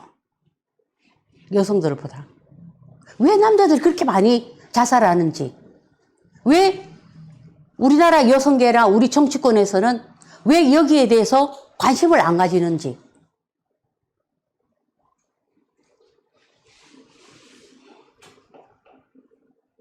그래서 성교육 강사들이 늘 남학생들은 성인지 감수성을 키워야 한다.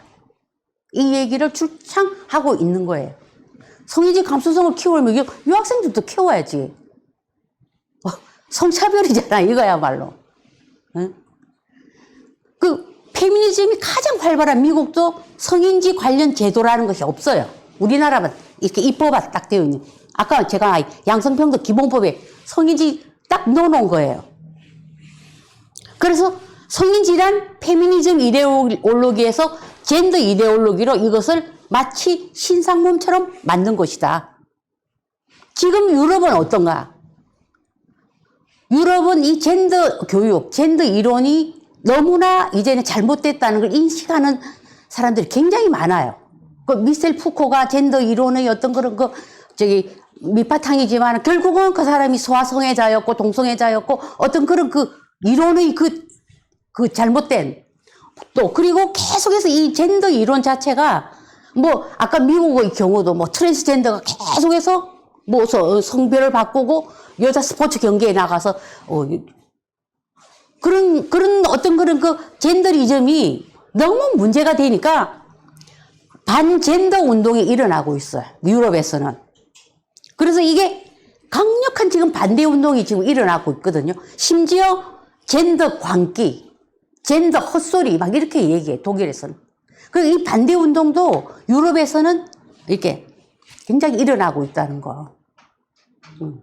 그거까지 이렇게 하고, 제가, 최근에 이제 한 젊은 청년을 만났거든요. 이제 중학교 때 이제 미국으로 유학 가서 중학교, 고등학교, 대학교를 졸업을 하고 이렇게 한국으로 왔어요. 왔는데 이 페미니즘 이걸 만난 거예요. 그래서 무서워서 못 살겠다. 내가 여기 있다가는 평생 연애도 못 하고 올 것 같고 사는 게 나는 너무 힘들다. 그래서 7월 달에 다시 미국으로 로스쿨에 다시 가서 차라리 미국이 안전하다. 미국이 LGBT가 또 있지만은 미국은 우리처럼 LGBT는 그냥 LGBT대로 살아. 우리처럼 이러진 않는다는 거예요. 그래서 차라리 미국이 안전하다. 미국으로 7월 달에 가거든요. 그래서 내가 그 얘기 듣고 이렇게 참 마음이 씁쓸했어요. 왜 우리나라 젊은이들이 우리 한국 땅이 무서워서 여자들이 무서워서 왜 다시 미국으로 가는가? 오히려 미국이 안전하다는 그 말을 듣고 이렇게 참 그 기분이 되게 안 좋았어요. 그래서 정말 우리 20대들에게 이 페미니즘과 이 젠더 이데올로기가 무슨 짓을 하고 있는가? 어떻게 우리 사회를 망치고 있는가? 저는 이번 그 4.7 보궐선거에도 이런 게 쌓이고 쌓여서 저는 남성들이 반기를 들었다고 생각을 해요. 그래서 다음에도 정말 표로서 정치인들은 표로 응징하는 게 제일 장사 없어요, 표 앞에. 저는 꼭 좀 그렇게 해주셨으면 좋겠습니다. 이상입니다.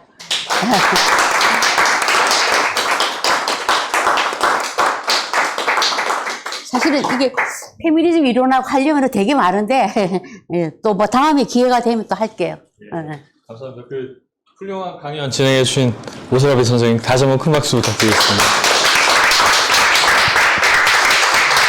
그리고 뭐 전문 강사가 아니기 때문에 막 말을 유창하게 하거나 그러지는 못하거든요. 그 요즘에는 이게 썰을 잘 풀어야 되는데 제가 이게 썰을 잘 푸는 재주는 또 없어요. 저희가 뭐 질의응답 잠깐 받아도 될까요? 네네. 궁금하신 거 있으시면 편하게 말씀해 주세요. 저 궁금한 게 32조가 책정돼 있다고요. 35조 현재. 오늘 근데 그 아까 말한 다문화 예산도 포함되는 거 다문화는 따로 있어요. 따로 32조예요? 예, 따로. 저희가 근데 300조인가 400조 아닌가요? 지금 우리 국가 예산 네, 600조인가요? 지금 이제 다음에 이제 올 600조 되죠. 지금 530조니까. 대략 한 5% 정도. 네네, 5%. 그 여가부 예산까지 합치면은 6개가 쥐고 흔드는 예산이 국가 예산이 6% 내지 7% 가량 돼요. 막강한 거죠. 저희 국방 예산이 근데 그 정도 40도, 42조. 42조죠. 예, 예. 그건 정말 많은 돈이 쓰이는 거. 네, 예. 근데 그거를 근데 국회로 입법이 돼서 바꿀 수가 힘든 건가요? 국회에서 바꾸지 않아요?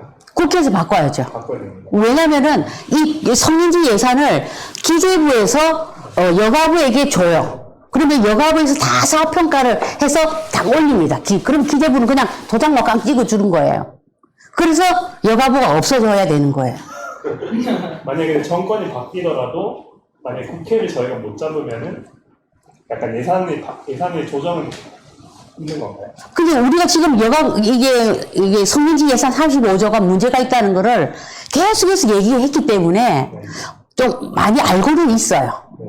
네. 네, 알고는 있기 때문에 그 다음에는 이게 이제 완전히 이제 의석을 바꿔야 되거든요. 의석들이 180석이면은 다 또 그대로 예산 통과되잖아요. 자기들 쓰고 싶은 예산 줄이지 않을 거 아니에요. 다 생성내고 싶은데. 네. 그래서 의석 수를 바꾸지 않으면은 힘들어요. 대선도 이겨야 되고 총선도 이겨야 되는 그런.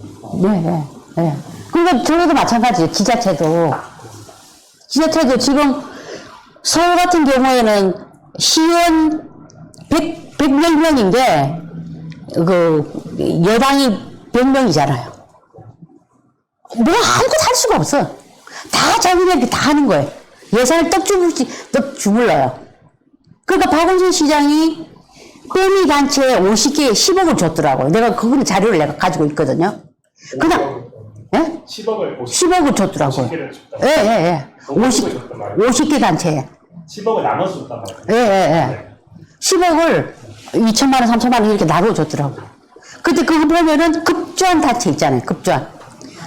그 사업용도 이상해요. 털털한 언니, 시즌 1. 막 그런 예산이에요. 내가 진짜 보여드리면 아마 기가 막혀서 아마 전부 이게 뭐야 하는 거죠. 그 우리 예산을 그렇게 쓰고 있는 거예요. 한 가지만 더. 네. 5천 명을 말하셨는데 5천 명이 공무원은 아닐 거고 예. 그러니까 임시직으로 채용이 되는 거죠. 아, 양평원 강사? 양평 강사. 양평원 강사는 교육을 받아서 이 양평평등 교육진흥원에 등록을 해요. 등록을 하면 그냥 계속 다녀요. 뭐 20년, 30년도 하는데요, 뭐. 근데 제가 걱정되는 게 만약에 그런 걸 축소하려고 하면 그분들이 너무 또 반발이 심할까. 심하죠. 어떻게 그걸 조정할 수가 있을까 그게 좀 걱정이 돼요. 5천 명 듣자마자 아 저것도 시리하고 뭐 이런 식으로 될 것 같아가지고 그런 것도 어떤 게 있을까요? 근데 더 늘리면 늘리지 줄이진 않겠죠, 이제 자기들이. 네. 예, 그래서 그 양평원이 여가부 산하 공공기관이거든요. 여가부가 없어지면 다 없어져요. 다 없어져요. 네. 그러니까 사람들이 여가부 없어야 된다 하는 게 참 어떻게 보면 떼거지 같지만은 그거 굉장히 일리 있는 얘기거든. 왜냐면 몸통을 없애버리는 거니까. 예. 그래서 저는 주장하는 게 사실은 정부부처를 없앤다는 게 얼마나 어려운 일이에요. 그래서 저는 이거를 해체에 가깝게 빨리 개편하는 거죠. 인구가족부 뭐 이런 식으로 말이 뭐 어떨지는 모르지만은 일본에는 여성부라는 게 없거든요. 인구청이라는 게 있어서 이 안에서 여성 문제, 뭐 저출산 문제, 노인 문제 다 같이 해요. 왜냐면 이게 인구 문제와 같이 연결이 되어 있기 때문에.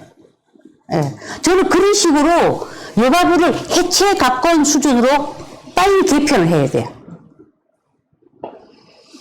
예. 그렇지 않으면은 진짜 이거 답이 안 나오는 부처가 저 아주 괴물이에요, 여가부는. 그거 개편은 대선 말리기도 가능할 수는 있겠네요. 개편하는. 그렇죠. 대통령이 직접 이제 없애고 그 국회에서 의결만 해주면은 우선 이름만 바꿔도 달라져요. 이름만 바꿔도. 네. 그럼 차라리 가족부로 하든가. 무슨 여성 가족부야? 응? 가족부. 네. 차라리 가족부로 해서 거기에서 이름만 없애고 나면 그 다음부터는 조금 쉽게 풀리지 않나. 응? 네. 감사합니다. 네. 그래서 여가부의 권한이 너무나 막강하다는. 또 다음 질문. 네. 아까 잠깐 저기 심판이 응. 되었는데 국힘당의 의원들도 여성 의원들도 페미니즘은 필요하다. 네, 이야기가 있고 네. 저도 실제로 지인 중에 자기는 보수지만 네. 페미니즘은 필요하다. 응. 경력 단절된 그런 여자들 그리고 이제 임신 출산 계획이 있다라고 하면은 이 취직에 있어서 확실하게 불이익이기 때문에 자기들이 그걸 숨기고서 이제 면접을 본다라는 이야기들을 자기 주변 사람들이 하기 때문에 네. 자기는 보수이지만 페미니즘이 필요하다라고 네. 얘기를 한다고 하는데, 그러니까 페미니즘이 저는 이제 이 실체를 아니까 네. 페미니즘은 결국 여성들의 권익에 도움이 되지 않고 그리고 남자들을 적으로 돌리는 그런 사상이다라고 얘기는 하는데 그 사람은 그 얘기를 안 들어요. 그러니까 그냥 저는 그렇게 생각하지 않아요. 라고 얘기를 하고 왜냐면 지금 유일하게 그런 여성에 네. 대한 이야기를 하고 있는 게 페미니즘 정책밖에 없으니까 민주당, 더민당에서 얘기하고 있는 정책밖에 없으니까 지금 그렇게 생각만 할 수 있는 것 같아요. 그러니까 이제 막 그런 그 제3당에 있는 사람들이 나오기 시작한 거지 주요 여당에서 지금 얘기하고 있었던 게 여성 정책이었으니까. 그러면은 그 부분을 타파하기 위해서, 그러니까 그러한 지금 생각의 구조들을 타파하기 위해서 늘 보수 쪽은 그런 거에 약했었잖아요. 그러니까 사회적 약자를 어떻게 보호할 것이냐에 대한 거에서 그러면 보수는 장애인 인권이나 여성 인권이나 그런 거에 관심이 없는 거냐, 그 사람들 차별하자는 거냐. 근데 그냥 우린 아니다 하고서 끝내면은 이제 더 이상 막 먹히지가 않잖아요. 그럼 이제 저희는 어떤 설명을 해야 할까? 그러니까 갑자기 그 사람을 붙들고 야, 그 존먼이라는 사람이 있는데 있잖아. 그런 얘기를 할 수는 없잖아요. 약간. 그래서 조금은 어떤 식으로 접근을 해야 그 사람들에게 우리가 이런 생각의 기저들을 조금씩 바꿔나갈 수 있을지, 그게 저는 요즘 참 많이 고민이 들더라고요. 작가님께서 어떻게 생각하시는지. 페미니스트 이론 자체가 반남성적이고 남성 혐오 이론이에요. 네. 그렇기 때문에 우리가 공공정책이라는 것은 보편적이어야 하거든요. 왜 여자를 앞에 붙입니까? 저는 그냥 간단해요. 남녀 모두에게 공정한 공공정책과 예산과 그걸 집행하면 되는 거죠. 남녀 모두에게 공정한. 특별히 왜 여자를 왜 붙입니까? 여성 정력을 만들고 여성 할당제 가산점. 저는 나경원 여성 가산점 진짜 많이 비판했어요. 10%나 받아갔으면서 낙선했잖아요. 또 본선에 갔으면은 나경원 이번에 그 국힘에서 당선되지 못했을 거예요. 나경원이 본선에 나갔다면. 저는 진짜 이거는 제가 그렇게 장담해요. 그럼 왜 나경원처럼 그렇게 다 가지고 얼마나 그 진짜 사학재단에 많이 배우고 그래서 조명한 인사가 왜 여성 가산점을 달라고 그러는지 저는 그거는 참 잘못됐어요. 그래서 남녀 모두에게 공정한, 이거 진짜 심플하잖아요. 그렇게 하면 되는 거지. 특별한 성별을 왜 지칭을 해요? 우리 동네 가면 스시집에 여자 3명 오면 새우튀기 한 접시 무료. 여성 우대 정책이에요. 그 지자체별로 무슨 경쟁 붙은 것 같아요, 요새. 우리 구가 여성 친화 도시로 또 지정이 되었거든요. 그래서 여성 친화 서포터즈를 또 만들어요. 그래서 막 아줌마들이 이 뛰들고 다녀. 여성 친화 도시라고. 이 도시에 여성만 사나? 우리가 다 같이 함께 어울려서 사는 세상이잖아, 남녀가. 저는 그 자체가 엄청난 성차별이에요. 국가 차원에서 이거는 성차별을 자행한다고 봐요. 혐오를 없애자고 그러면서 혐오를 하고 차별을 없앤다고 하면서 오히려 차별을 가하고. 그리고 우리가 남녀 모두에게 공정한 정책, 그냥 이거만 하면 끝나는 건데 왜 여성 전용? 피해자 프레임에 갇힌 네네. 예. 그럼 우리가 여성들이 사회적 약자가 아닌데 왜 여성 할당, 여성 가산, 여성 뭐 동수. 우리 사회는 기본적으로 자신의 능력과 실력과 역량에 의해서 들어가야죠. 전 여성 장관도 마찬가지예요. 능력과 실력과 역량이 있는 사람이 가서 우리나라의 이 국가 정책을 하는 거고 여성이라서 가야 된다? 저는 그걸 아니라고 봐요. 실력 있으면 얼마든지 할 수 있는데 왜 자기가 실력을 갖출 생각을 안 하고 무조건 떼법도 아니고 할당제 달라고. 여성 할당제가 최초로 만든 나라가 노르웨이인데 1970년대였거든요. 71년. 지금 50년이 지났잖아요. 그럼 그 50년 동안 그럼 여성 인권이 하나도 발전을 안 한 건가? 이렇게 여성 인권이 발전하는데 요새 여성들이 다 남자 선택해요. 오빠 500만 원 벌어? 막 500만 원 안 벌면 시집 안 가. 이런 세상인데 왜 여성 전용 뭐 여자를 붙이는 그런 걸 계속 해요. 예, 선생님.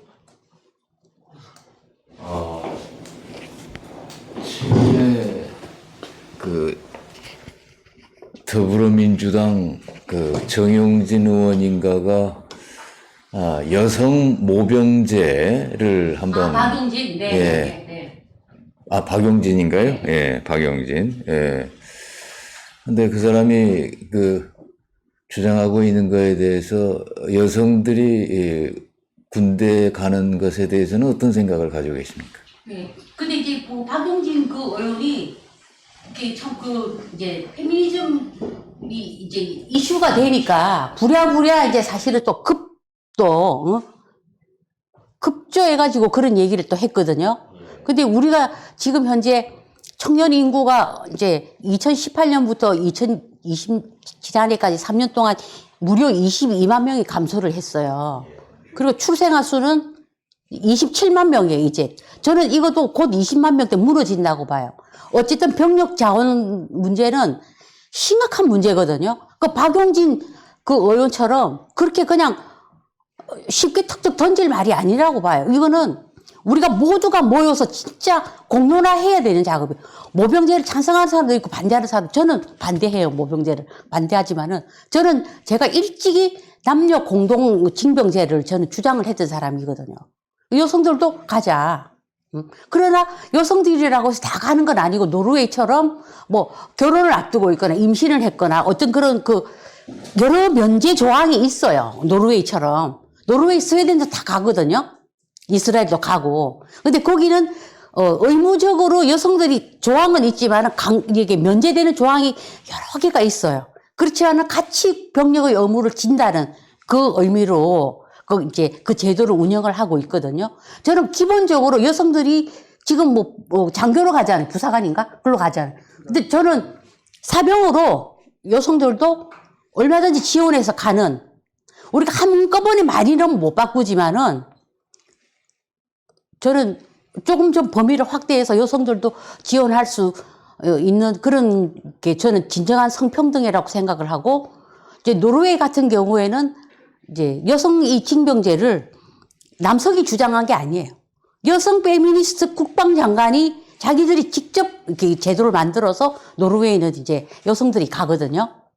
예. 근데 제가 이제 물어보면 20대 후반 남성들하고 10대 남성들하고 이거 또 받아들이는 게 틀려요. 20대 남성 한 후반 정도 되면 그래도 군대를 남자가 가야지. 그리고 또 무슨 소리야, 군대는 우리 나와말이 아니야. 어디 여자들이 들어와가지고 어떻게 이러면 우리 어떡하냐고 막 이런 그런 사람도 있고, 10대 청소년, 남자 청소년 같은 경우에는 그런 생각이 좀 없어요. 자기 나 군대 가기 싫어. 여자도 안 가는데 왜 가? 뭐 가려면 같이 가야지. 심플하게 이렇게 생각을 해요. 그리고 10대 여자 청소년 같은 경우에는 자기 가려면 갈 수 있다는 거예요. 생각보다 많아요. 근데 이제 군대 갈 나이가 벗어난 여성들은 군대 안 가죠. 이게 또 다 비혼주의자들이야, 얘네들은. 비혼주의자들이 또 군대는 또 안 간다 그래. 20대 후반하고 또 틀리더라고요. 근데 이제 앞으로 우리가 10대들의 의견이 참 저는 중요하다고 보거든요. 지금 10대들은 페미니즘이라면 이를 부득부득 갈거든요. 왜냐하면 얘네들은 너무나 억압을 진짜 받아왔기 때문에. 그래서 이 친구들은 뭐 남녀가 같이 군대 가는 거 그거 괜찮다라고 굉장히 긍정적으로 생각하는 청소년들이 되게 많아요. 제가 경험해 본 바에 의하면. 연관된 질문인지 모르겠습니다만, 제가 대학생 시절에 저는 목사로서 신학자로서 40년 이상 사역을 해왔습니다. 예. 근데 제가 청년 시절에 보니까 이화여대 김 총장님하고 또 그리고 문교부 장관하고 그 명동에 마련되어진 여성 전용 다방 그게 한번 만들어진 적이 있었어요. 이말년 박사 때. 예. 그래서 이제 그게 어떤가 해가지고 두 분이 그 여성 전용 다방을 찾아가 봤어요. 그랬더니 이 완전히 소리 없이 그야말로 민정시찰하듯이 변복을 하고 들어가서 보니까 완전히 난장판이더라는 얘기예요.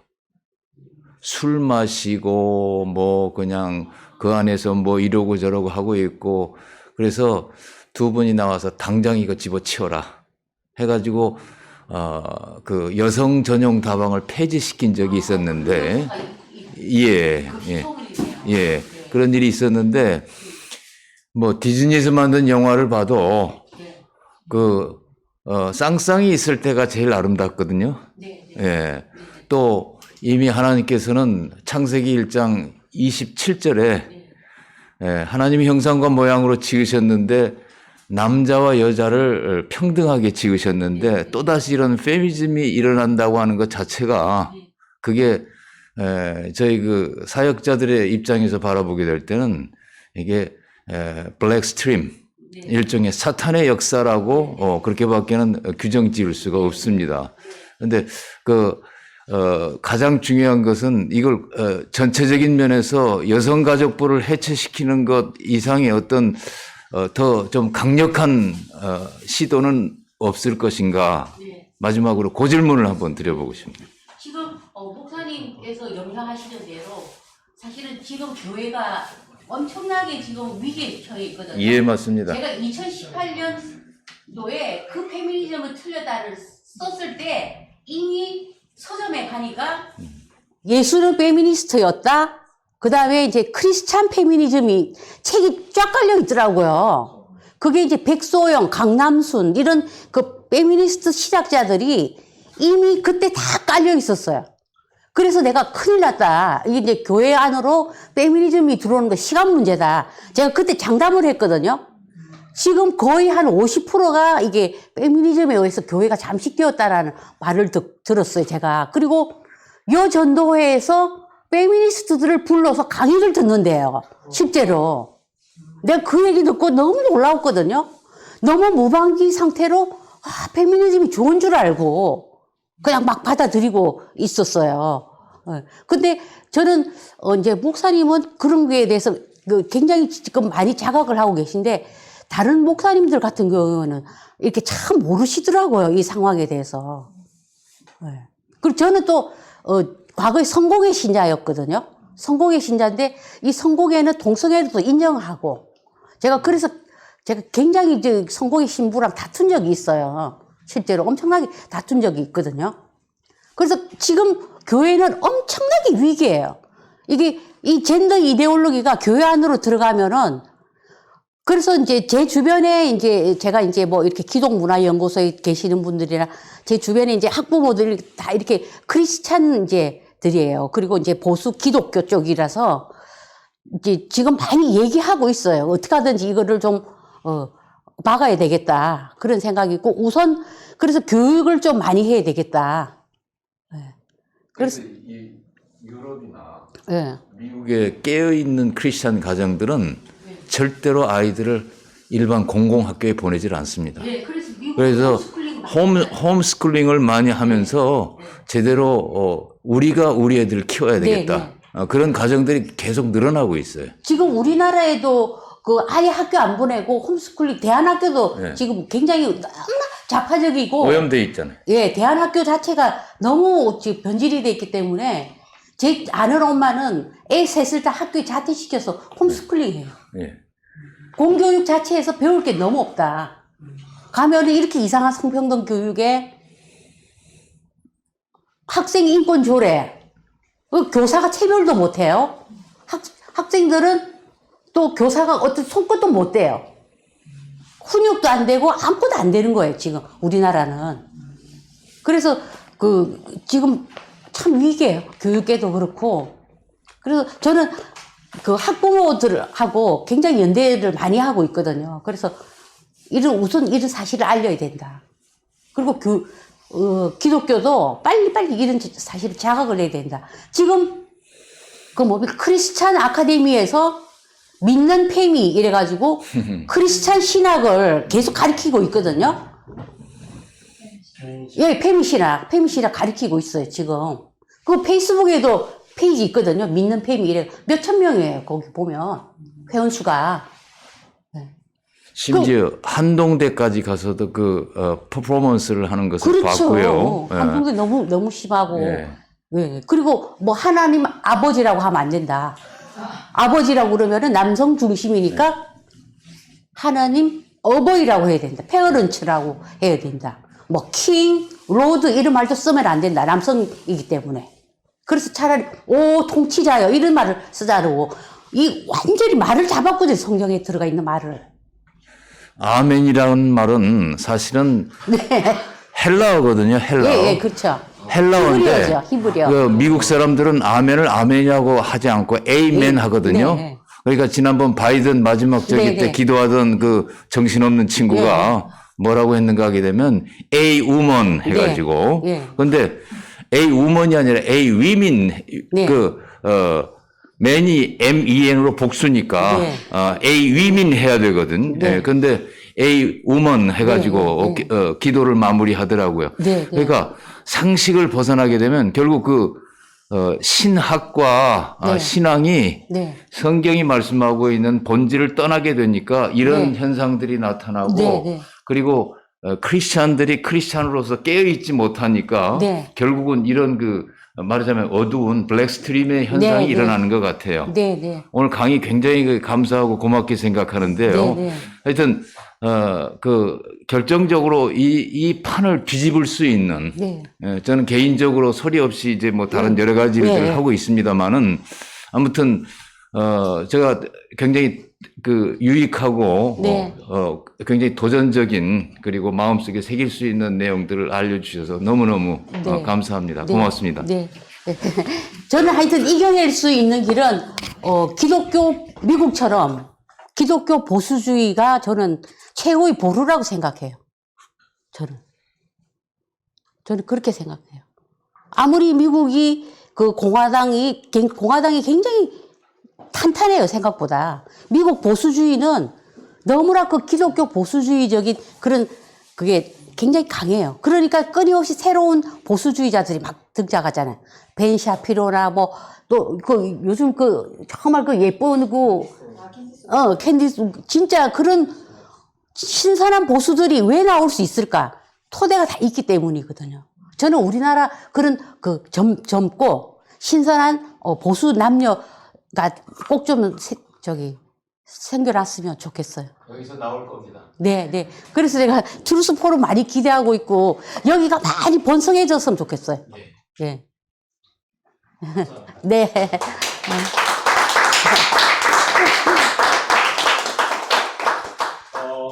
돌아가시기 전에 혹시 오세라비 선생님한테 이 질문 안 하면은 오늘 잠을 못 자겠다 이러신 분 계시면은 안 계시면은 그럼 오늘 강의는 여기까지 하도록 하겠습니다. 수고하시는 오세라비 선생님께 큰 박수 부탁드리겠습니다.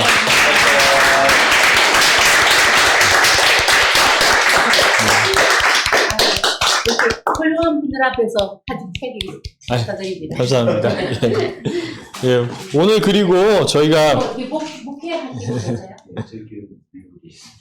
예, 그리고 오늘 저희가 지금 사실 이렇게 줌으로 생각보다 많은 분들이 함께하고 계십니다.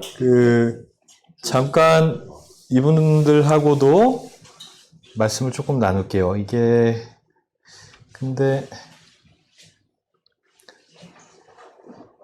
잠깐만.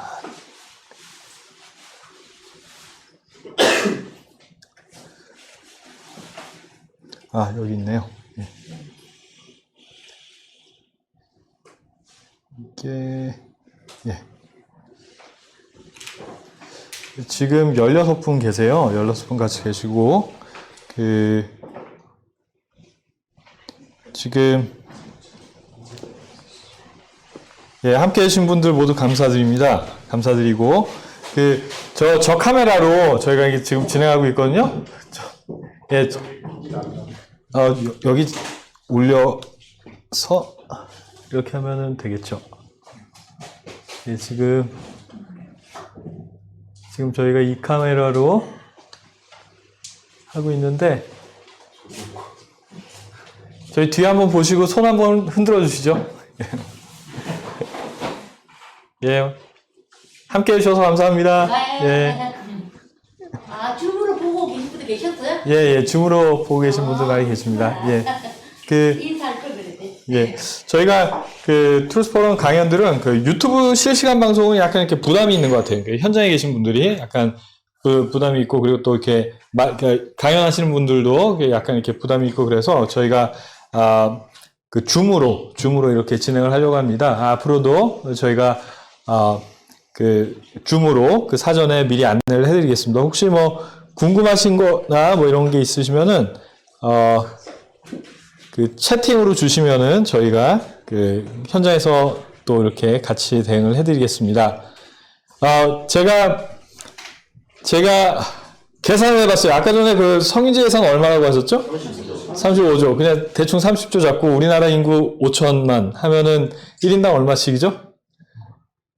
60만 원. 60만 원인데 이게 5천만 원으로 계산했으니까 경제 가능 인구로 계산하면 얼마 정도 되죠?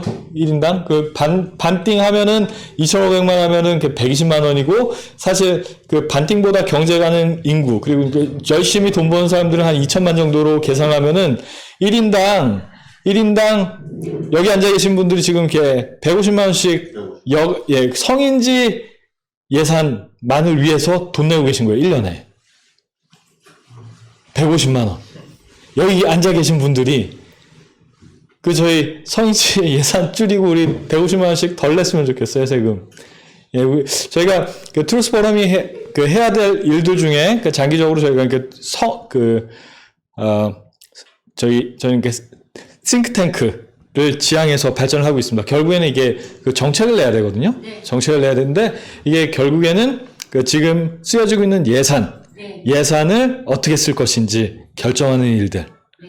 여기에까지 저희가 나가야 돼요. 여기까지 나가야 되고, 그리고 우리가 사실은 한 가지 또 이렇게 배워야 할 것들이 있습니다. 뭘 배워야 하나?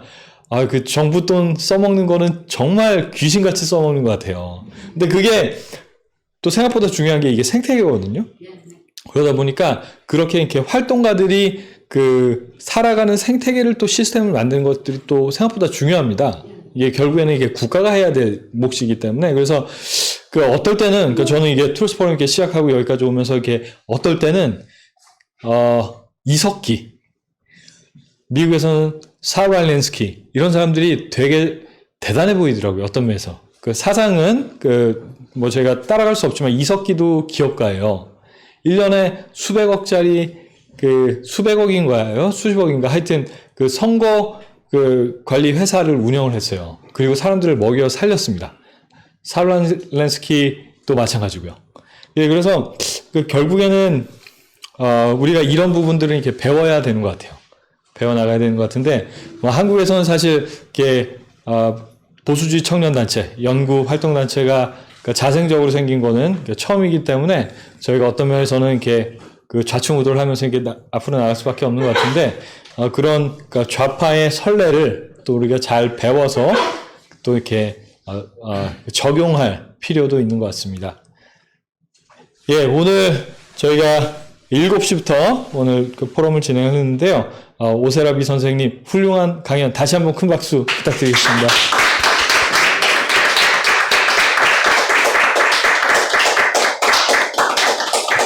예, 그리고 줌으로 함께 해주신 한 분 한 분 정말 감사드립니다. 감사드립니다. 또 뵙겠습니다.